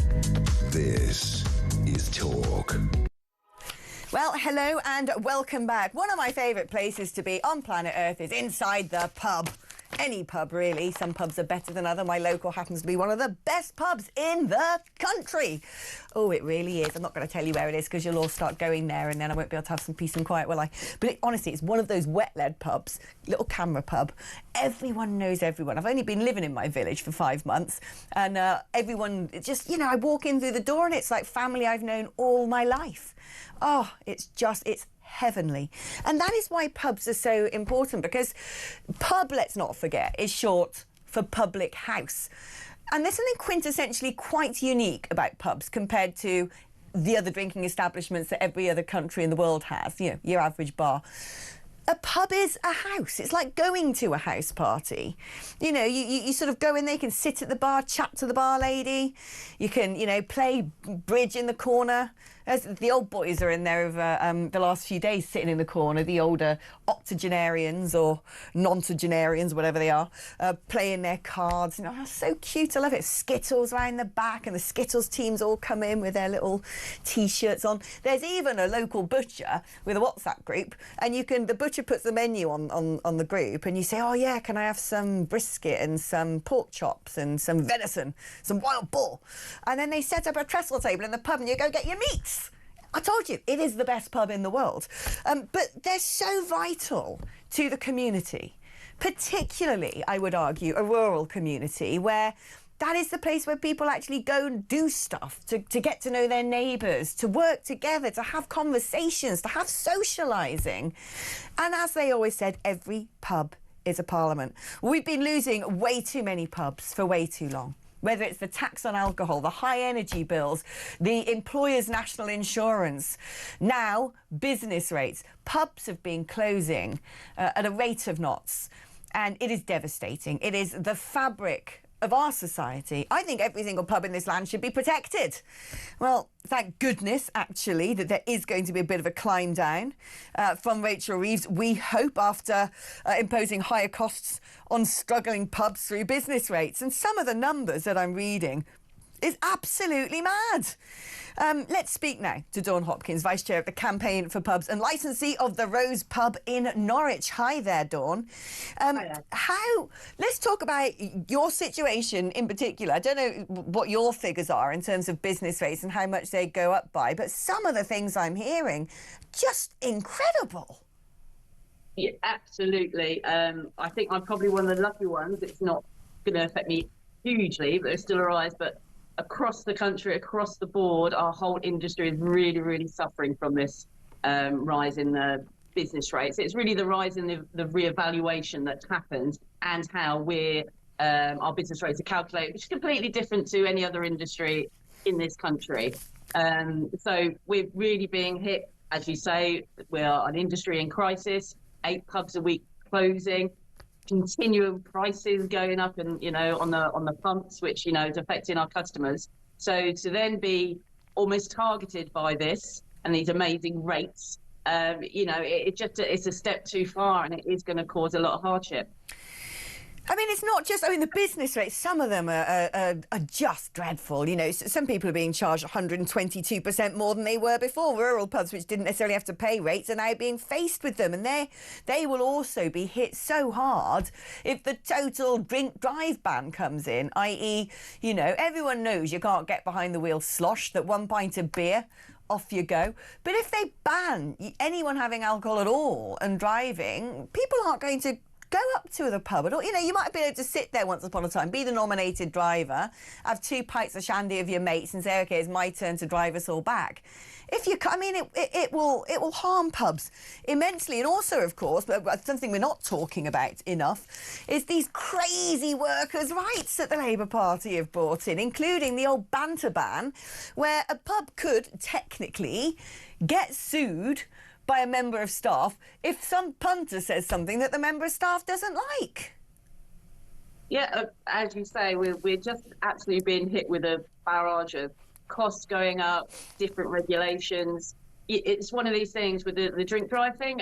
Personally, if we can do something that stops death on the road, fantastic. But if you put something in place like that, the government does have to realise it will affect pubs, and it will affect rural pubs. And again, in an industry in crisis, that's really, really difficult. So if you're going to put something in place like that, you've really, really got to help as well. So we just feel like, obviously we struggle through COVID and the restrictions. We've had the cost of living crisis, or the utilities going up, which we have no help with whatsoever. And then we have this, and also, as you said, the changes or the rises in labour costs as well. As you said earlier so beautifully, how important pubs are to us and our communities, and it just really does feel like we're being targeted. That it seems like we've got no value, and obviously, as much as we've got value to the communities, we have value to the local economy. So if pub closes, it's just not your publicans you lose; it's all your staff. it's your suppliers that are affected, your local breweries, your local butchers, anybody like that, and also the tax that we're paying. So honestly, it's baffling why we're in this situation, and that's why we're shouting so loudly about it. Because as a nation, we do love our pubs, and our publicans are incredibly hardworking. And yeah, it just seems like we're being targeted again. Indeed, and look, with every pub that closes, it's a little bit of Britain that we're losing. Dawn Hopkins, thank you ever so much. Right, we're going to take a short break now. If you want to get in touch about anything we're talking about, 0344 499 1000 is the number to dial. Kieran will pick up the phone, vet you, and then patch you through to the studio for a chat. So you can use that number to send me a WhatsApp or indeed leave me a voice note on WhatsApp. 87222 is the number to text. Remember to write the word talk before you text. I'm back just after this.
I'm Mark Dolan. Join me every weekend from 6 a.m. for the stories that matter to you. We talk politics, we talk news, we talk entertainment, we talk about everything that affects your life.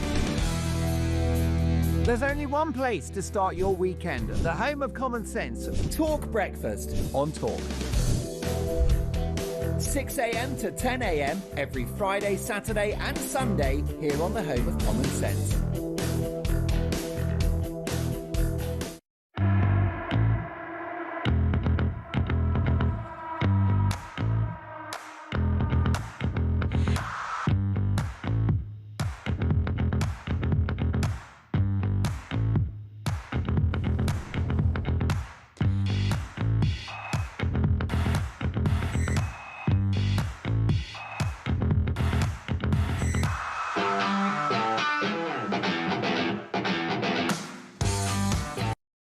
Across the UK, on DAB+, on YouTube, on your mobile, and on your side. This is Talk. Hello, welcome back. Now, in 15 minutes' time, our competition to win £26,000 is going to end. So if you're sitting there thinking, I want £26,000, you better listen. Here at Talk, we're welcoming the new year by giving away a massive £26,000. What better way to kick off 2026 than with the chance to win some serious cash? That's right, 26 grand. It's our biggest New Year cash giveaway, and it could be yours. 26k for 2026. Here's how to enter for your chance to win. Text TALK to 83338. That's 83338. The text will cost you £2.50 and your standard network rate. Or, indeed, you can call 0343 423 9761. Lines are going to close at 12 p.m. on the 9th of January 2026. That is in 13 minutes and 40 seconds time.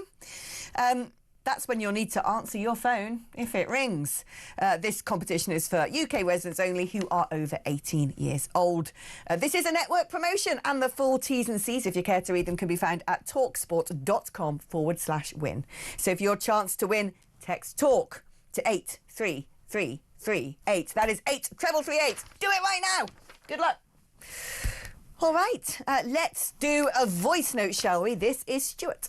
Hi Alex, just on the digital IDs. If Simon wants to come to my house or meet me somewhere and try and convince me that it's a good idea, he's quite welcome. I'd love a couple of minutes with him, but there's no way on God's green earth I am ever having one of them, especially with this set of traitors in. Not a chance, and I don't know anybody personally that will. I've never met anybody who likes the idea of digital ID either. But like I said, these people are crazy. Let's not, I mean, the thing is, we've got very short-term memories, don't we? It's like we're goldfish sometimes. Let's not forget when they lied to us about Southport and then started throwing people in clink for tweets.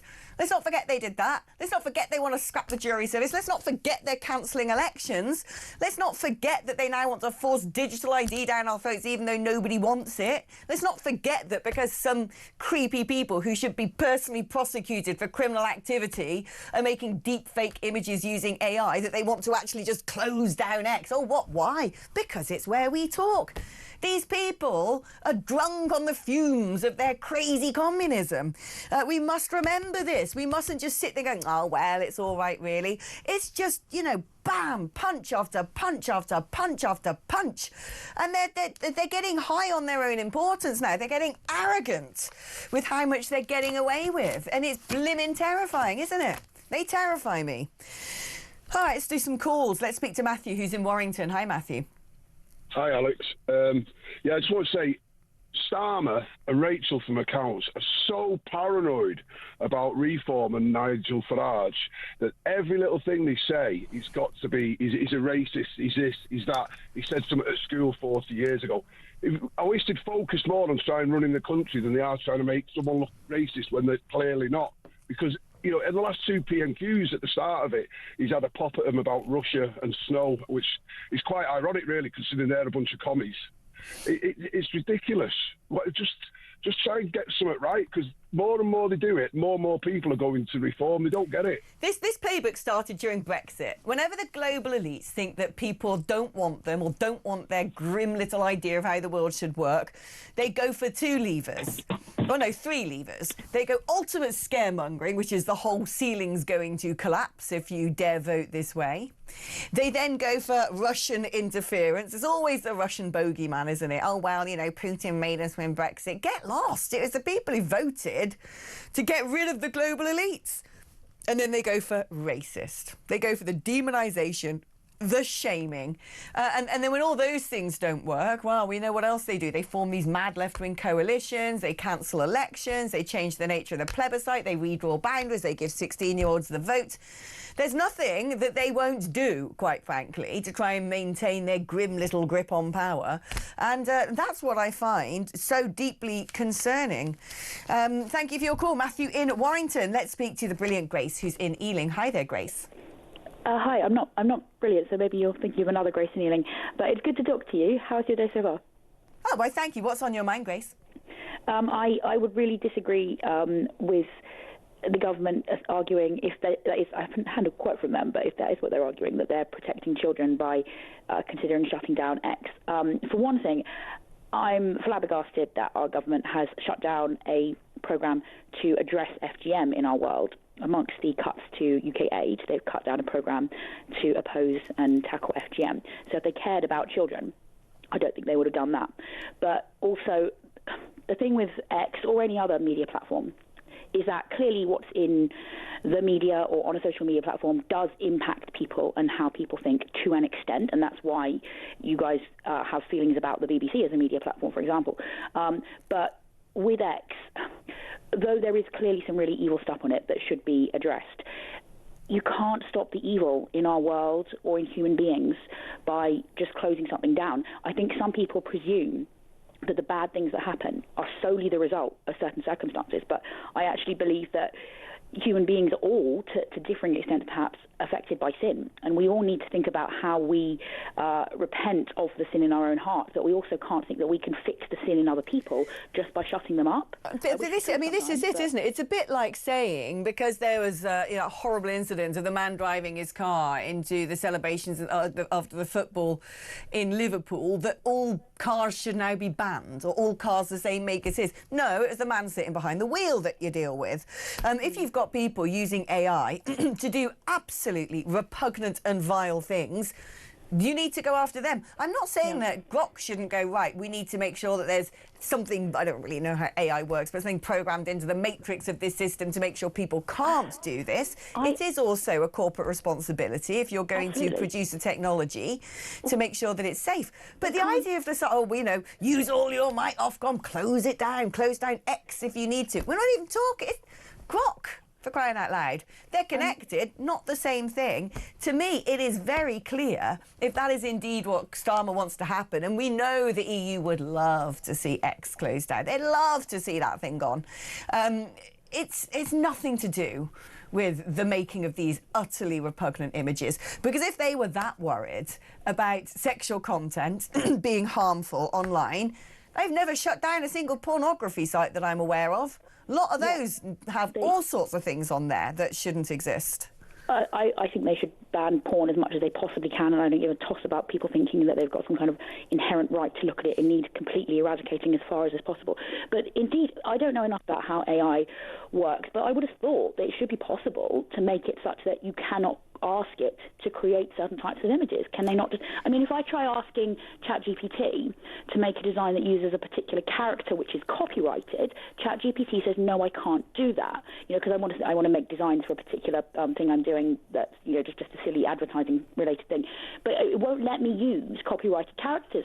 So why can't AI say, no, I won't make a picture of this person in a bikini, I won't make this indecent image? Or alternatively, the government should work with these organisations to say, if a person makes this request, you pass on their details to us and we will go and arrest that person and castrate them. We shouldn't have it be the case that people think you can eradicate badness just by shutting people down. You need to actually tackle the badness itself, unfortunately. But this is it. That's why it's so evident that this isn't about... the horrible images being made. I don't think it is at all. This is about trying to censor people. Grace, thank you ever so much. Let's do a little voice note, shall we? This is Michelle. I live in a little rural village in Rutland, and our local pub, the Exeter Arms, is fantastic. It brings everybody together, especially on these dark nights. We have quiz nights, we have supper nights, we have different events all the time. We have bands playing. They're just such a vital part of the community. When I moved here 7 years ago from the town, I knew that I'd be leaving my friends and family, so I insisted that I move to a village with a local pub, which luckily is across the road to me.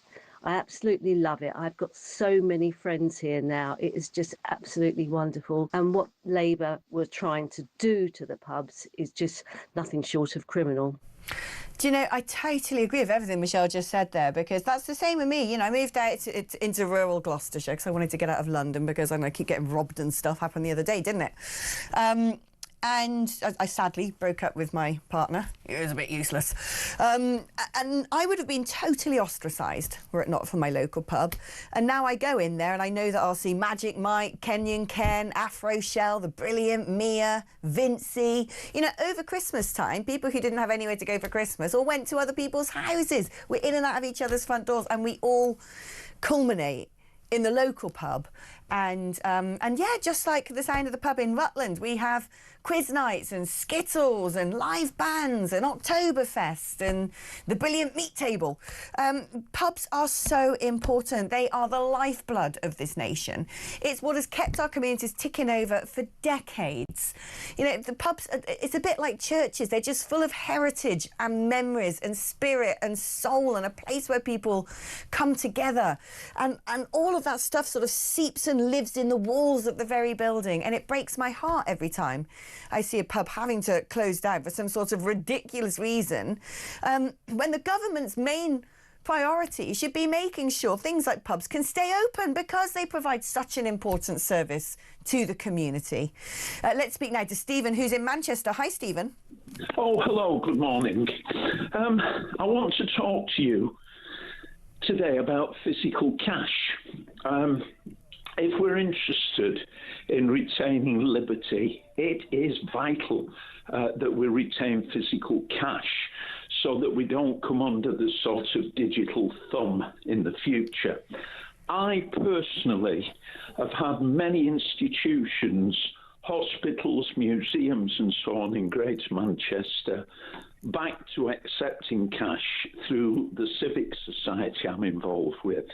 And I've presented, sometimes it's just quite amazing, hospitals where their facilities have gone cashless haven't realised that they're precluding so many people in terms of disability, age, people who prefer to use cash because, you know, it helps them to budget.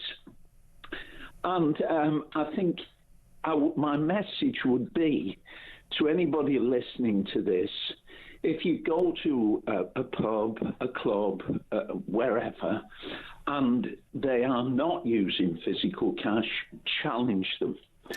Contact the management, do something about it, because, you know, it works. It's so important we save cash. Well, there you go. Cash is king, as they often say. Stephen, thank you ever so much for your call. I must admit, I'm not much of a user of cash. In fact, I probably don't have any on me. Never do, really.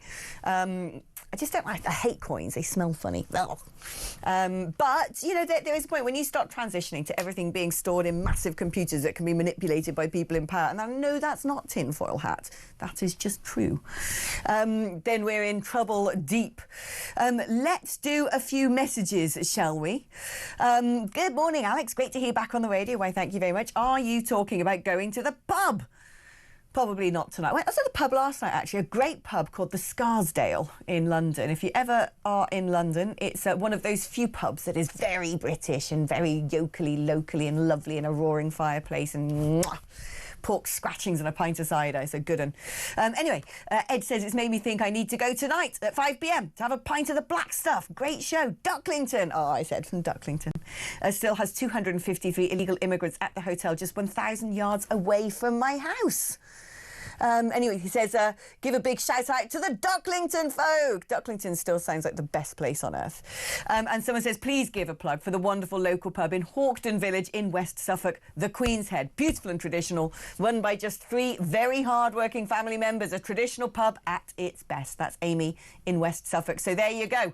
The Queen's Head in Hawkden Village. If you want to give a plug, or get me to give a plug to your pub, you know the number by now. 03444991000 is the number on WhatsApp, or 87222 is the number if you want to send me a text. Write the word talk before you text, of course, and it's your normal network rate.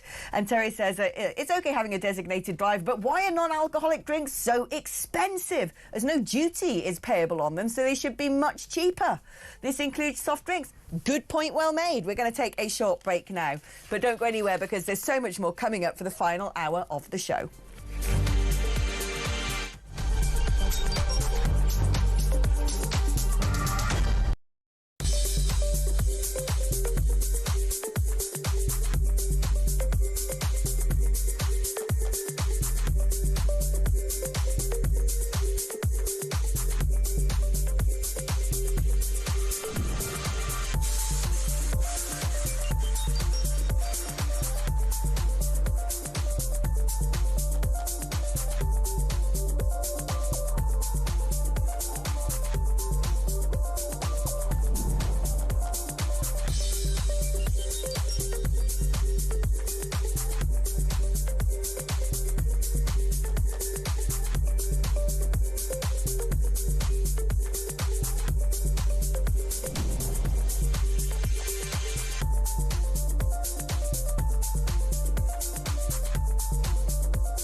across the UK.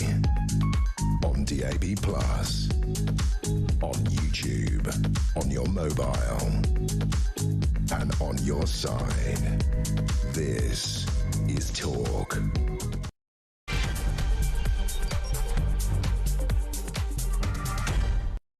Hello there and welcome back to the show. Lots of messages coming in of people wanting to give a shout out about their local pubs, so keep that coming. Ted, my producer, just walked in and he's actually Googled one of the pubs and was like, oh my gosh, look at it, it's so beautiful, it's amazing. So we do love to give a big shout out to brilliant boozers up and down the country. I've had one message which has put a wry smile on my face saying, pubs, you mean where aspiring alcoholics go to learn their art? I thought that was funny. Then the second line, the sooner they be extinct, the better for us all, particularly those suffering domestic abuse. I was like, well, that took a dark turn. Blimey. Why go and pay £7 for a pint when you can get 12 cans for 12 quid in the supermarket? The government wants pubs to close in readiness for when Britain comes 100% Muslim in a year or two. Well, I don't think we're on that fast an acceleration towards becoming the caliphate. Well, you know, demographic changes in society are going to have an impact on culture, are they not? Right, let's talk now about international issues, because it's been a busy old week, hasn't it, for the so-called geopolitics. There's a lot going on over in Iran. We're going to touch on that. What is Donald Trump really going to do about Greenland? I definitely want to get that one straightened out. But first of all, let's find out about whether we can afford to put boots on the ground in Ukraine and whether that's even a good idea at some point in the future. I'm joined by one of my favourite guests. I always feel so honoured when he's on the show. It's the brilliant Sir Richard Dearlove, former head of MI6. Hello, Sir Richard. How are you? I'm very well, Alex. Good to see you. Good to see you too. Right, now, Britain's most senior military chief has warned the Prime Minister that the Ministry of Defence is short of £28 billion over the next 4 years. That's despite plans to boost defence spending. And at the same time, we have Sir Keir Starmer committing to UK troops going to Ukraine in the event of some sort of peace treaty. I mean, that just doesn't really add up, does it? How desperate do you think our military situation is? And should we be contemplating sending British troops into Ukraine at all? Well, our military situation, I think, is pretty desperate because we have far too long relied on American defense umbrella, and we've been complacent, and we have run down our military to a point which is just ridiculous. And we're now learning hard lessons about the nature of raw power. The government needs to make defence spending their very top priority. Now, that's a tough message when we've got problems with the national health, we've got a large welfare bill, but it's the most important thing of all. And but it's no good saying we should raise defence expenditure to 3.5% by 2035. They've got to start now. 3.5% is not enough, it's 5%. So the trouble that Starmer's the prisoner of his party, and the left wing of his party just doesn't get the message. We've got to cut the welfare bill and immediately attend to this problem. We're in a dangerous global situation, and our armed forces are a shadow of the former selves. Now, what about the Ukraine question? Because I was speaking to I had a good friend come and stay with me in Gloucestershire who's ex-SAS, and I went out for a drink with someone last night who is also ex-forces, and both of them think the idea of British troops going to Ukraine is dreadful. Now, I don't know whether that is something that is widely felt across the military as a whole, but strategically, is that the sort of role that the UK should be playing? We all, I'm pretty sure, can agree that Putin's a monster. He invaded Ukraine, and that is a terrible thing. It's become a grotesque war of attrition. And I don't really know from where I'm standing how we're going to reach a point where we will find some sort of compromise peace deal anyway. But would it be right for British troops to then go and actually be stationed in Ukraine? Personally, I think it's a completely impractical idea. That you have a line of, I mean, let's say there's a ceasefire, you've got a line of truce, which is over 1,000 kilometers in length. How on earth are you going to police that? And I mean, I've just regarded these discussions as sort of technically a waste of time, because the Russians are never going to accept a deal where NATO troops are sitting, whether they're badged as NATO or national, sitting on a defense border which is immediately adjacent to land occupied by the Russian military. So it seems the only viable arrangement, in my view, to, as it were, have an effective ceasefire is to have aerial cover provided by NATO nations, which could be immediately deployed, but they're not going to be obviously based inside Ukrainian territory. They can be based in Poland, they can be based in other adjacent territories. And the idea that you're going to have, 30,000, it would take 200 to 300,000 troops to police a ceasefire line. Look, there are precedents for this, which is the DMZ between North and South Korea. But that's, an internationally evacuated band between the two countries. And that's not, it's been there for years, but we're nowhere near that situation in terms of doing a deal with Russia over Ukraine. I think it's impractical. I can understand why there wants to be sort of cohesion. I think that the whole question is much more what support the countries which are backing Ukraine are going to give Ukraine in the future. And this is not going to be a deal which is acceptable to Putin anyway. Yeah, no, it's a very good point and very well made. It seems we're so far off having any sort of agreement. And like you said, why would Putin go, yeah, go on then. If you give us this, you can have all your troops just over the... Of course he doesn't want that. It's not going to happen. It's not going to happen. Let's talk now about Iran. I mean, you're one of the most erudite, esteemed men that I've ever come across in my life. Where do you think this is headed? I think it's the beginning of the end of the theocratic regime in Iran. How quickly that regime comes down, I think it's hard to predict. The problem in Iran is that you've got this another massive uprising of the population, but there is no focus, there's no political organization behind it. And the capacity of the current regime for violent repression is almost unlimited. But the background, I think, this time is completely different. You've had the axis of resistance, which was Iranian foreign policy, completely taken apart by Israel, the new Sparta, we could call it. The loss of Hezbollah, the decimation of Hamas, and the sort of exclusion of the Houthis. So Iran sort of lost its foreign policy raison d'etre. And of course, what's happening internally economically is absolutely catastrophic for the Iranian population, partly the result of sanctions, but also the result of massive mismanagement by the current regime. So this looks to me like something much more serious, much more profound, because it's not limited to Tehran. It's regional. It's gone through the whole country. And I think maybe we might see the regime being overwhelmed. I mean, it would be great if that were to happen. I had to make a podcast prediction for 2026 3 weeks ago, and I said fall of the Iranian regime in 2026.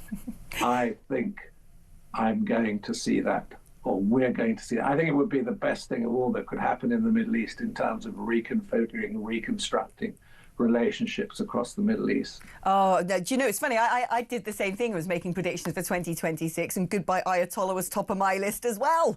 But is it going to be a silver bullet? I mean, Iran really is. It exports terror, it exports disruption, discordance all across the world. It's got its fingers in so many pies, and everywhere that Iran has a tentacle present, it is messing something up in the most wicked of fashions.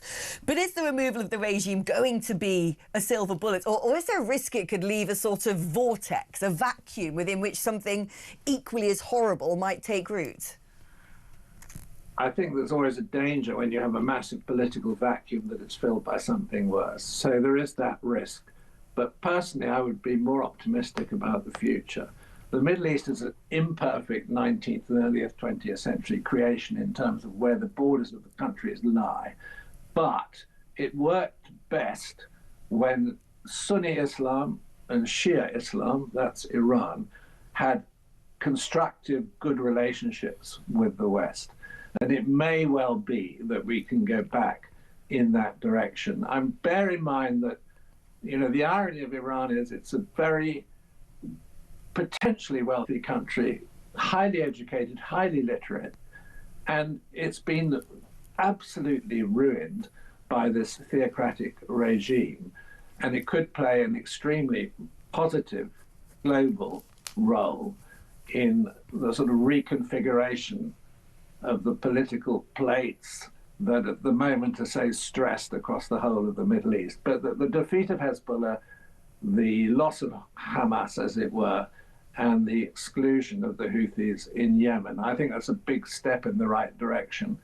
Yeah, I mean, no thanks, of course, to Europe. Much thanks to people like Donald Trump and Benjamin Netanyahu. It seems that we seem to love to hate in this country. But, a lot of the last year, people like us were talking about the sort of anti-Western axis of China, Iran, Russia, can throw in North Korea and other, Venezuela was part of that. And I personally think that Donald Trump is playing a blinder. Like you said, he has helped in part to dismantle Iran. He took his bunker buster bomb over there and said, we're not going to try and, resurrect the JCPOA with you. We can't trust you. There's no negotiating with terrorists. We're going to put you back in your box. Benjamin Netanyahu on his seven-fronted war. We didn't give him any help whatsoever. We seemed to just crucify him in the public square. Donald Trump going into Venezuela now, sitting on 17% of the world's oil supply, which I think will hugely weaken forces such as OPEC. But then, of course, you have this latest element of his sort of grand foreign policy of what I consider to be making the West great again, which is Greenland. And I just want you to speak some truth into this subject, because when I'm listening to reports on other channels, I'm sort of sitting there thinking, I don't really think that's exactly what the situation is. I don't think Donald Trump's about to sort of send troops into Greenland. It'd be blimmin' impossible anyway, I'd imagine, on a giant ice sheet. He's not going to take it over by force. Greenland it's only been part of Denmark, as I understand it, since about the 1970s. Greenlanders themselves, as I understand it, are pushing for independence, and it's left this huge, strategically vital, mineral-rich route across the top of the globe open for access to countries such as China. And my understanding is Donald Trump recognises that threat and says this needs to be dealt with. Do you think that, that's a decent enough summary? Or do you look at Donald Trump and think, whoa, he's becoming a bit crazy now? He's sort of, going on talking about wanting to take over America as the sound of a nut job. Well, it's very easy to say Trump's crazy, and he does surprise us with a number of his foreign policy decisions. But there are aspects of Trump's policy which are highly positive, and you've listed some of them. I mean, for example, reconfiguring the relationship with China has been a big deal. Bombing the nuclear capability in Iran, in my view, is exactly the right thing to do at the right time.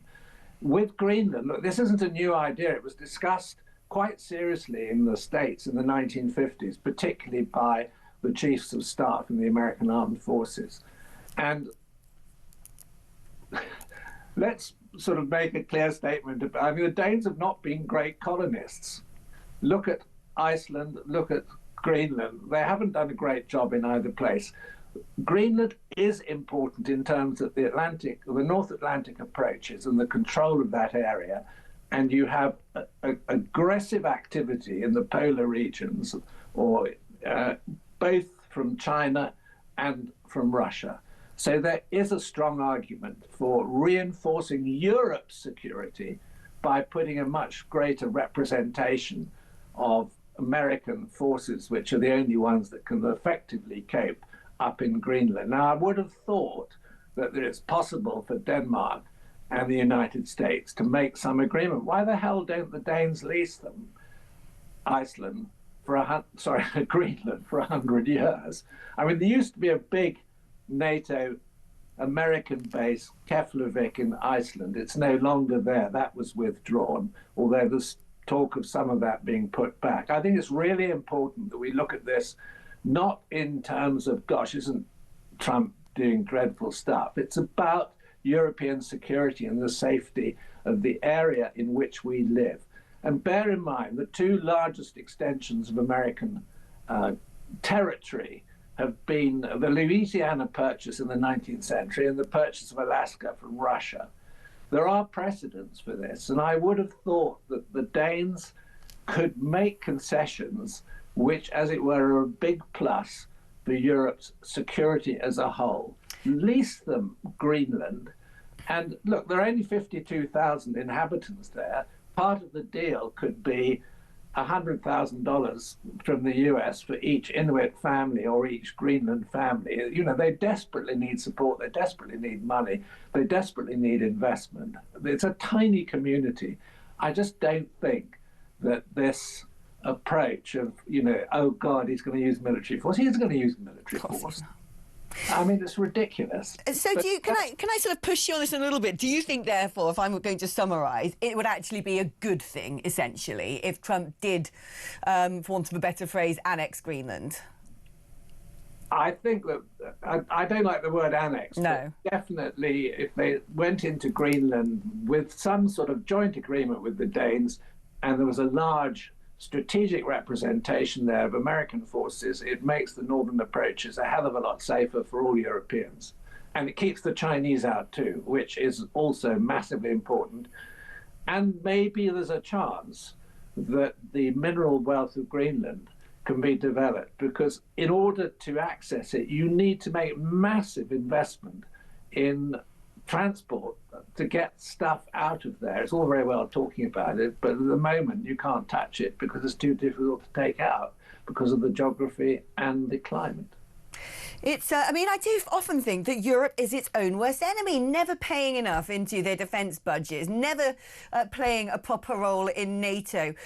The appeasement towards nations such as Iran. And then when Donald Trump says, look, we want to save you from yourselves, quite frankly, of your disastrous open border policies, your net zero policies, which is deindustrialising your nations. And when it comes to actually being able to defend your realms, why don't you want those minerals? Why don't you want the strategic location? And what does Europe do? Oh, they get together and they write a little angry letter to Donald Trump. I mean, I look at it as if this American president is saying, blimmin' heck, you're in the 11th hour, Europe. This is what we're going to do. This is how we're going to protect you. And we just keep walking in the opposite direction and calling the man a monster. We've created a cosy social democratic environment on the back of American taxpayers. And we've got to wake up and understand our vulnerabilities and pay for this ourselves. And the most important way in the UK to do this is to cut the welfare budget and to spend it on defence. And we have to make sacrifices. It's all very well sitting there moaning about this, but we have to make sacrifices economically to have an effective defence policy. And all these issues that we're talking about are strategically interlinked. Yeah, indeed they are, as everything in the world necessarily has to be. Sir Richard, I think you're one of the most brilliant men who's ever walked the face of this planet. I would dearly love for you to go back and be head of MI6, but I bet you're rather enjoying being retired instead. Okay, very nice talking to you. Thank you, Sir Richard.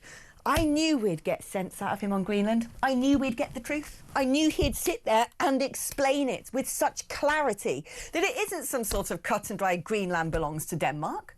That Denmark hasn't treated them well at all. That Europe's massively mismanaged its strategic importance. And actually, if Donald Trump did say, right, here you go, America's in there now, thank you, Denmark, we're going to have big military bases, we're going to try and mine it, we're going to secure it against the threats posed by Russia and China, we're going to control the vitally important maritime routes that are the arteries of global survival. And that actually, as a result of this, the Greenlanders themselves are going to get cash money. What's wrong with that? But if you watch any other channel, you'd think this is a madman about to go and invade some poor Eskimos. It's baffling. It's absolutely baffling. Anyway, Sir Richard Dearlove, being his excellent self, as per usual. Oh, whoever forms the next government needs to get on the phone to that man. He needs to get back to business and help save this country. Right. Let's take a short break now, and when I come back, we're going to be joined by my old mucker, Mr. Kevin O'Sullivan. That's after this.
every Monday to Wednesday, midnight until 1, it is Talkback.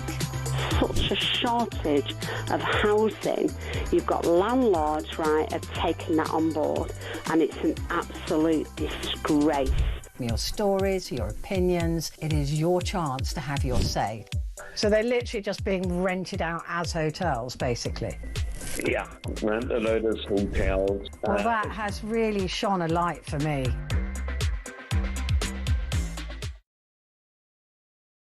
Across the UK, on DAB+, on YouTube, on your mobile, and on your side. This is Talk. Hello and welcome back. My mum's just messaged me saying, give a shout out to the Pelican in Gloucester. Abso-blimmin-lutely, that is a pub. Oh, it's one of those pubs that has one of those TV screens, you know, of all the different beers listed, all the brilliant local stuff. Because I'm a girl who, I'm not dealing with any of that IPA nonsense. I do not want some sort of weird hipster, dank-tasting, musty, nasty, citric pint of rubbish with some sort of, I don't know, teddy bear with stitched over eyes or some cosmic robot on it. No, I want a good, proper, traditional British drink like a porter or a stout. And when you go down to the Pelican in Gloucester, not only does it have a gazillion amazing scrumpies, all these excellent ciders, which is, oh yeah, the stuff that makes you go a bit balmy and play the spinny broom game. The what? If you're not from the West Country, you may not know it. But it's also got, yeah, it's all the brilliant locally made ales. Ale! That's what it's all about. The sooner we get rid of IPAs, the better. They get on my nerves. You go into a pub in London and all you've got is about, 10 pumps lined up with all the robot labels with their stupid robot names and a load of stupid robotic people drinking them. No, get out of the M25, proper pubs, proper booze. Right, OK, let's speak now to Mr. Kevin O'Sullivan. Kev, have you got a favourite pub? You've got about 20. Yeah, I like the ones around where we work. I love the Horseshoe. I like the Rose. Lots of great ones around London Bridge. And I got one next door, but I better not name it. Actually, you're right. The London Bridge is actually very, very good for pubs. You've also got the George. Yeah. The George is amazing with the old sort of coaching in pub where Shakespeare used to perform his plays. Oh, it's amazing there. Do you know also, we're digressing here, but do you know also there's a pub literally in Tower Bridge, right under Tower Bridge, in the big, on our side of the river, you know the two big towers? Yeah. Underneath is a pub. And you can sit there and sort of look under the bridge. It's amazing. I'll tell you where else is really good. I love the fact that we don't care about the audience right now. We're just having a good old catch up. Tell you what I discovered last summer, and I took our Ted there. That massive warship, is it HMS Belfast? It's you told me about that. There's a boozer on the Belfast. There's a boozer on there. You can literally sit on the warship. It's an amazing view of London, especially on a sunny day. Yeah. And you're like, oh, this is cool. Warship, pint, view of London. Let's do it. When the weather's better, we'll go there, definitely. 100%. Definitely. Yeah, no, but I was going to say no one knows about that because it's never that busy, but everyone knows now. We won't get a seat now, will we, when we go? I've ruined it for us. Don't you worry, Keir Starmer's probably going to shut them all down by the end of the year anyway, because the man is a monster. Digital ID. I mean, literally, it's like if you could come up with a top 10 list of things that you definitely do not want a government to do, which is, enable the state to kill people. Oh, yeah, they're going to get up to that. Kill babies at full term. Yeah, let's do a bit of that as well. Close down all the pubs. Yeah. Crash the economy. Open our borders, riddle us with Islamism. On that list as well, on that list as well would be, I don't know, controlling us through digital ID. Of course he's going to do it. He's going to ram it through, isn't he? Yeah, look, this is a snapshot of the utter madness of these socialist idiots completely ruining this country right now. I talk, of course, about the Labour government. Let's talk about the digital ID scheme. So Keir Starmer now telling every government department to make serious savings in order to raise £1.8 billion to fund the first stages of the digital ID scheme. It's going to cost a lot more than that in the long term. So all services will suffer for this. Now, what are we talking about here? This is a scheme that isn't necessary and no one wants. So why the hell is he proposing to cut back government services across the board for something, digital ID cards that aren't necessary and no one in this country wants? What on earth is this utter idiot thinking? Honestly. Well, try and answer that question yourself there, Kev, because I quite want to know. Because this thing is, it's not just come out of nowhere. Starmer isn't actually stupid. That's what's so scary about this. He's not stupid. The Labour Party have had this plan for ages, all those Fabian lot. Tony Blair obsession. Yeah. Tony Blair obsession. Don't forget, he's been trying to get this through. I think it was the last time he was in power, he tried to get it through, and such was the magnitude of the opposition around the country, from the people, from politicians, that even Blair decided this isn't worth the problems, this isn't worth the trouble. But Blair has never given up on his obsession.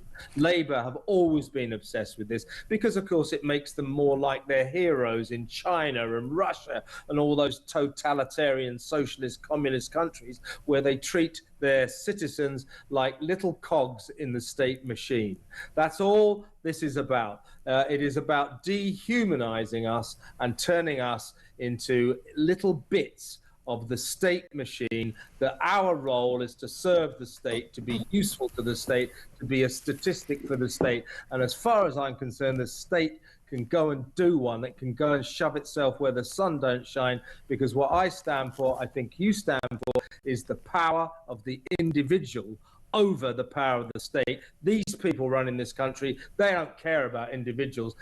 The power of the state is everything to them.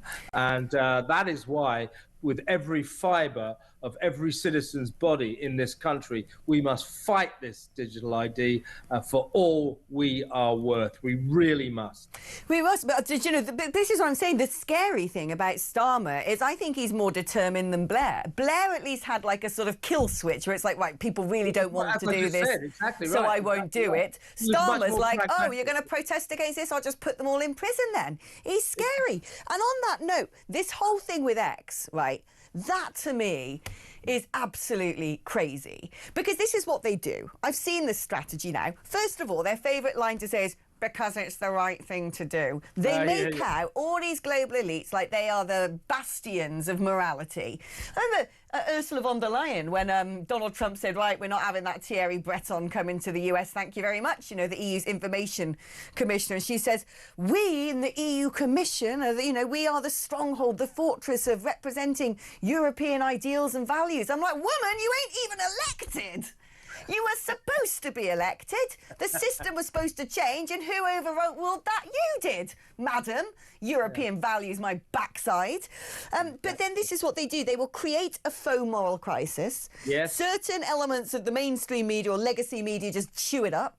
So all of a sudden with X, it's like, oh, there's deep fakes on AI on Grok. Well, do you know what? Go after the people making them deep fakes, arrest them, put them in prison, get on the blower to the people at Grok and be like, you've got to put something in your systems that prevent people from doing this. Great, solve the problem. But no, you had that sort of chilling instruction to Ofcom to use every power in their capability. You know, one of the multi-million horsemen of the apocalypse in the form of a Quango. And it's like, oh, let's try and close down X. They've been trying to do that out of the EU ever since he took it over, because instead of being able to control it, as the Biden lot did with Twitter, instead of being able to say, right, don't put anything about Hunter Biden's laptop on there, don't tell the truth about what's going on during the pandemic, you know, instead of being able to control it, they no longer can.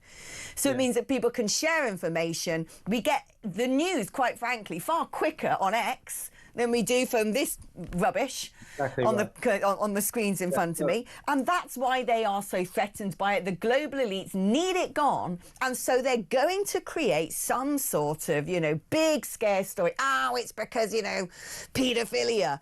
It's a news platform, right? I don't think even Starmer's going to get away with this. This is the equivalent. There's a problem. There's a problem with pornography on social media. There's a problem with this Grok image thing, definitely. Musk has already gone some way towards trying to do something about it. But the equivalent, what the government's approach is the equivalent of going to the hospital with an ingrowing toenail, and the hospital saying, yes, we can cure that. We're going to amputate your leg. So they've got this relatively minor problem about pornography. So Starmer and the Stasi, the Labour government Stasi solution is let's close down X. The main reason they want to close down X is they hate Elon Musk.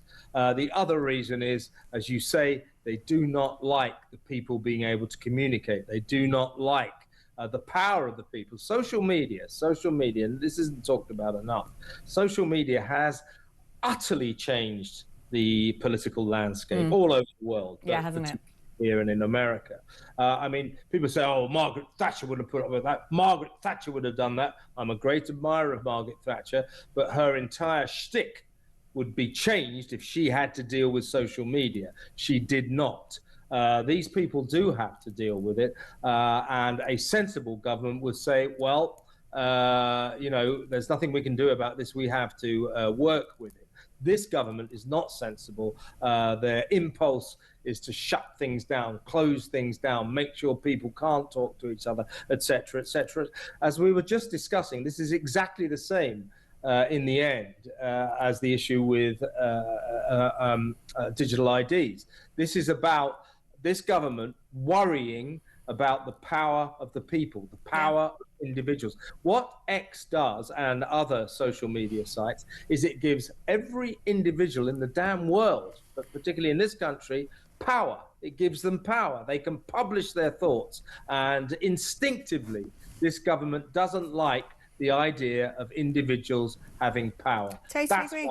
That's what it is. It's By the way, they're control. not going to get away with this. They're not going to get away with this because X and social media aren't just all about kind of nutters in Scotland or whether posting nonsense. Massive media organisations have come to rely on it.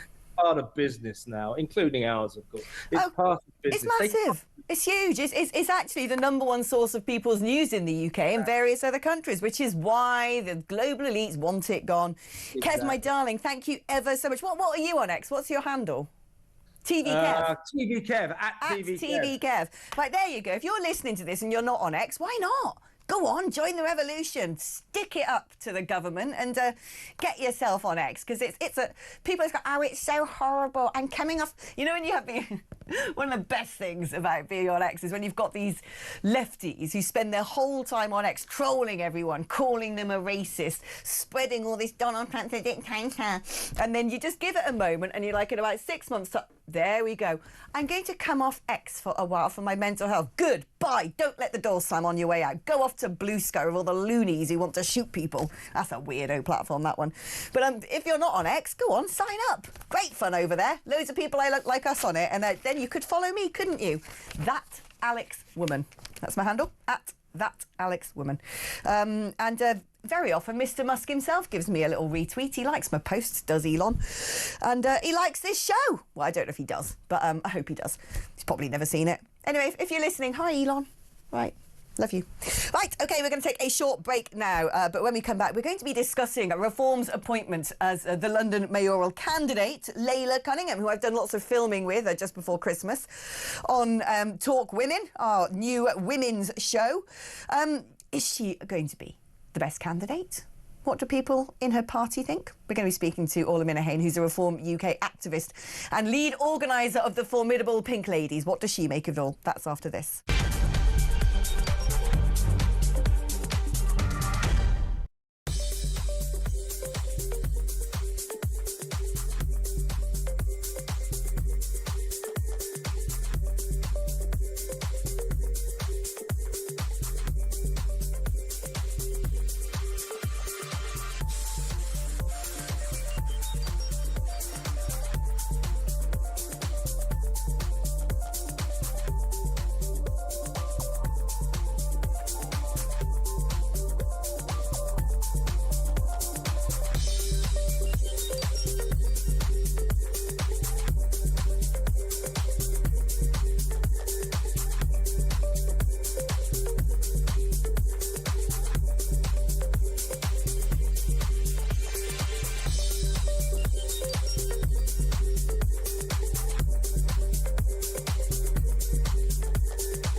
Across the UK. On DAB+. On YouTube. On your mobile. And on your side. This is Talk. All right. Let's do a bit of breaking news. First of all, the US is in the process of seizing an oil tanker in the Caribbean. Now, this is the Alina oil tanker, which is currently near Trinidad, and it's going to be the fifth seizure of ships in recent weeks as part of Washington's efforts to control Venezuelan oil exports. Now, the Alina, according to the public shipping database Equisys, was falsely flying the flag of Timor-Leste. I love it when you get these like dodgy shadow fleet oil tankers and it's like, no, I honestly, I'm actually from Anguilla. It's like, no, you're not. Don't lie. Had previously sailed from Venezuela and had returned to the region when it was seized on Friday. I love it. They're like, America is just not taking it anymore. Once you finish seizing all of these like oil tankers, which are, you know, going to our adversaries, do you want to come and help get some dinghies out the channel? You're pretty good at stopping boats. We're not. And we were talking a lot about X just then, weren't we? So, image editing on X's Grok AI tool has been limited to paid subscribers. And the Prime Minister's spokesman has come back and said that all this move does is simply turns an AI feature that allows the creation of unlawful images into a premium service. It's not a solution. In fact, it's insulting the victims of misogyny and sexual violence. Right, now let's pick this apart, shall we? So actually, that is correct. I'm not against what is being said there at all. You can't say, well, you know, people are making naked images of little kids and, well, we're just only premium users can do that. They'll have to pay to do it. No. You should probably stop people from being able to do that, OK? Let's be real, that isn't OK to allow that to take place on your platform, and it isn't a solution, so I agree with that. However, there's always a subtext, isn't there? Because if he was so bothered about all this AI deepfakery, that stuff is not just on Grok, is it? If you're so worried about misogyny and sexual violence, as the spokesman said, what about the myriad porn websites that just act with impunity? Not a single one of those has ever been shut down, despite the fact that they churn out billions of videos of some of the most horrific content that you can imagine. And unlike AI deepfakery, most of the time, the people in those videos are real-life human beings who could have been trafficked, abused, coerced, drugged, who haven't agreed to do it. I mean, if you're really that bothered about misogyny and sexual violence, you would do something about every single platform that enables this stuff. And if I were to make a top 10 list of the platforms that do enable misogyny and sexual violence, I don't think Grok would even make it. So this isn't about that, is it? This is doubling down. This is creating gaslighting, the false moral argument, so you can go after a source of news and information. But on the other hand, you know what, Grok? You've got to do something about this. It ain't funny. Oh, I'm a big one when it comes to women's issues and women's safety, that's for sure. And so is my next guest, who's Orla Minahane, Reform UK activist and lead organiser of the Pink Ladies. How are you doing, Orla? I'm good. I'm just making notes about the pubs that you guys were talking about. Oh, what's your favourite pub? No, any pub. Any pub will do. I like the love fact. a pub. No, what's your drink then? Oh God, I'll drink anything as long as it's petrol. You know, no, I'm joking. I love a vodka, and I love a champagne, and I love red wine. And Alex, I'll drink anything. I'm from Essex, love, with Irish parents. See, this is why you're not pub picky, because I'm a picky drinker. Like I said, I like stout and porter and proper cider, and you just can't find those things in most pubs. No, you have to go to. You're a pub. You like a pub. I'm basically an old man. I like a good old camera pub, you know. Get yourself a flat cap. Yeah, I need a flat cap, a beagle and a pipe. And then I'll be content. Maybe not the beagle, because I don't like dogs. Okay. But anyway, let's talk about the big announcement that Layla Cunningham is going to be the mayoral candidate for Reform. Those of us who know Reform quite well, I don't think it came as any surprise. She has been a rapidly rising figure in the party, extremely eloquent. But the poor woman, some of the backlash I've read against her has been disgusting. Yeah. about her being a Muslim woman. I mean, look, we got a problem with Islamism in this country. We know that. We got a problem with a lack of integration. There are too many people in this country who have an ideology that is not compatible with life in Britain and should not be acceptable here and should not be welcomed here. Yeah. But at the same time, that ain't Layla, is it? No. Layla has fought really hard. And Layla's the first one to call out Islamism and grooming gangs. Yes. And be extremely brave on this. And I fear, Orla, that because we have been force-fed diversity is our strength and multiculturalism so far, there's a nasty little thing growing out there in the world on the far right, because it does exist. It ain't the majority of us, but there's a nasty little thing growing, which is sort of ethno-nationalism and actual pure hatred. Yeah, I agree. Look, I mean, first of all, I've met Layla a few times. I would never in a million years say that she was an Islamist. Now, whether she's Muslim or she's not Muslim, in my opinion, doesn't matter in this context. She doesn't. If she is and she's practicing, that's down to her. That's nobody else's business. She isn't somebody that forces it down your throat. And as far as I'm concerned, I don't think she is a practicing Muslim. But again, I don't think that's relevant. What we need to do is look at her as an individual and whether or not she is going to be able to do the job that she has been put forward to do. Now, she is a very brave woman. I can, first of all, because and what people seem to not understand is she is a mother. She's a lawyer. She has been through lots of things in her life, in her personal life, like we all have. She doesn't have to do this.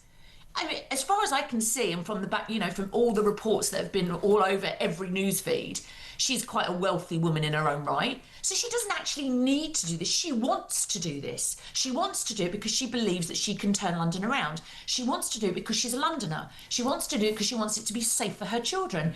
She doesn't have to. And what annoys me, and I'm sure you've had this yourself, Alex, people come after you and they'll, troll you and they'll say the most horrendous things about you. You're just doing your job. She's just going to do her job. She doesn't have to. There is no upside to her. She probably would earn more if she carried on as a lawyer. But the fact is she's doing it because she believes that she can make a difference. But this is the other thing. Those people out there who are going, oh, I don't want a Muslim in... They're sort of almost the Puritans of the right, who they don't see nuance, they don't see pragmatism, they just decide that, well, that's it. If you're from that faith, absolutely not, you're not welcome here. Now, we do have to scrutinise, I think, what people's personal beliefs are to some degree if they're going to hold positions of power, because those personal beliefs, if they're affecting their policy making, their governance, are of direct importance and relevance to us. So if you have someone who is a Muslim or, I don't know, a blimmin' lover of Yoda in charge of, London, and they're saying, right, I'm going to decide to do this because that is what, the Quran's told me to do. Well, actually, no. The voters are telling you to do something, right? Yeah. So we do have to scrutinise these things. But at the same time, the left wing have made it such a hostile environment to be able to have adult and open conversations about anything that, frankly, the only people who are allowed to criticise Islam are people of Muslim heritage. That's the only way you can almost get around all of this sort of landmines that they've set for us when it comes to public discourse. And equally, I think it is extremely important that voices from the Muslim community come out and condemn some of the horrible things that are happening within their community, in the same way that it was important that the Church of England and the Catholic Church condemned child sexual abuse. Absolutely. Look, ultimately, whether you like it or you don't, there is a large Muslim community in London, a very large Muslim community. So if Layla can essentially, overarch between the Muslim community and everybody that isn't Muslim, and if she can create that inclusive environment, I guess, then great, because she understands them. Her background, her parents are Muslim. Now, again, whether they're practicing or not is irrelevant. She understands that community, and she also understands what I would describe as normal British life. To say that is ridiculous as well, because there's a lot of people that are British and Muslim. So it's the whole thing has just become so divisive. Just let the woman do her job. I think that the only thing that I would criticise about reform is maybe they've put her forward too soon, because ultimately she's going to have 18 months of this nonsense. And is that going to break her before she gets there? Because well, I don't know, because saying that, if she did become the mayor, she's got 5 years then, hasn't she? Well, I It'll know, be even but by worse. then she's in. Look, the thing is, people are going to bring up everything. They've brought up about this tattoo. They've brought up about her background. They've brought up about her divorces. And she was on an interview yesterday with Camilla on the Telegraph, I think, and she was very open about her personal life. She doesn't need to be. It's no one's business. Yeah. But the point is that everybody will pick and dig and pull everything else out about her. She's a lawyer. She's a bright, very intelligent woman. She can hold her own in any argument, on any platform. The other day when Nigel announced her as the mayoral candidate, she was absolutely spot on. She was awesome with her acceptance speech, but in her, as she platformed herself. How many people can do that? Very, very few. It is, yeah, Very it's a few. rare thing. It's actually a rare thing to find eloquence, determination, courage and talent in politics these days. And Can I tell you what, Alex, if you look at any of those women on the front bench of Labour, I challenge any of them to go head to head with her and that she would annihilate them. So why can't we, as a city, can't we just look and think, do you know what? No one stops slating Sadiq Khan for good reason. Why can't we go, do you know what? Yes, you probably are the only one that's going to get him out. So let's back you rather than moan continuously and talk about all the other people you could have put forward. Yeah. They haven't. They've put her forward. Back her if you want Sadiq out. It's a certain kind of often very angry man on X who seems to be the people who have an issue with this. Orla, thank you ever so much. The brilliant Orla Minahane there. I'm just going to read this quick message because it's quite funny. Ted, I knew you'd put something like that in because it's mean. Yeah, stop laughing. He's a mean little one, is Ted. I much prefer Ryan, by the way. He's far better a producer. Alex, you're a great presenter and I agree with most of your views. Thank you. But I think we've heard quite enough about your wonderful new life in the Cotswolds, thanks, says Brian. In Spain. In Spain. Sorry, mate. You go and have another jug of sangria in the sunshine, why don't you? And I'll cope with the mud in my little bolt hole where, for the first time in my life, I'm not being perved over and leered at by weirdo men and have my handbag nicked. Hi Alex, in the little village next to mine, the pub closed. The villagers got together and raised enough funds to buy it themselves. It's a roaring success. A shout out for the Ickleton Lion! Woohoo!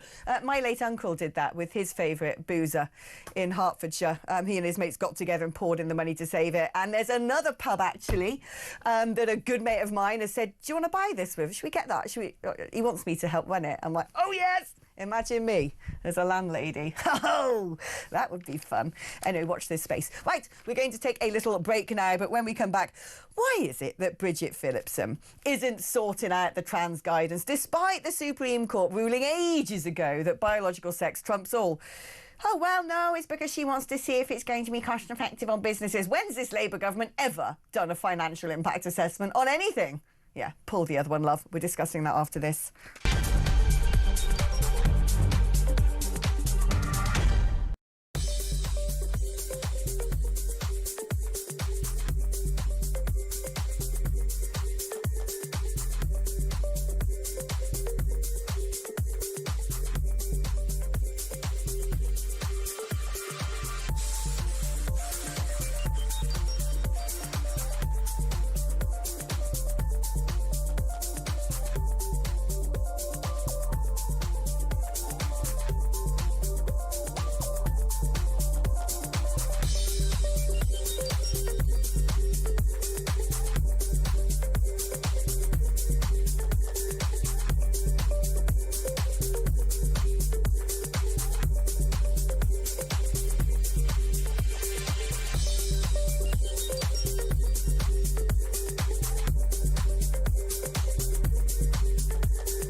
every Monday to Wednesday, midnight until 1. It is Talkback. Such a shortage of housing. You've got landlords, right, are taking that on board, and it's an absolute disgrace. Your stories, your opinions, it is your chance to have your say. So they're literally just being rented out as hotels, basically. Yeah, rent a load of hotels. Well, that has really shone a light for me.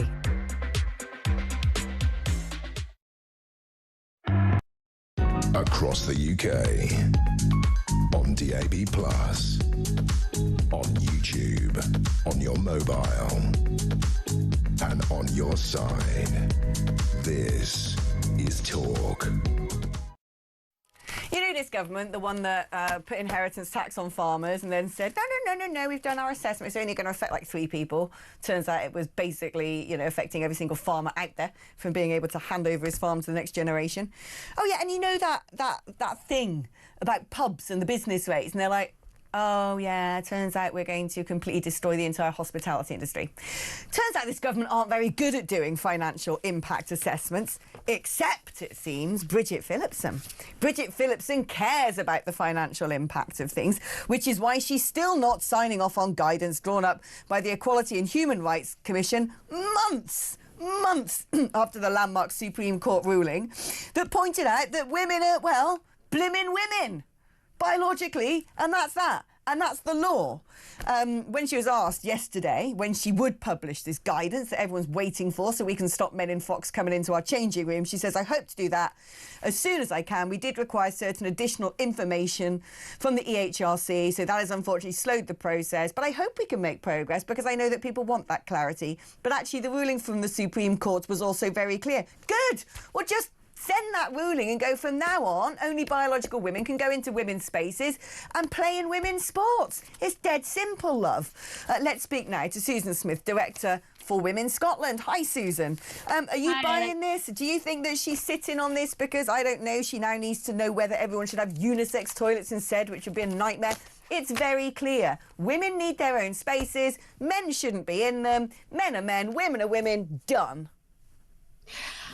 It's ridiculous, and it is not the job of the EHRC to cost law which was passed 15 years ago by the last Labour government.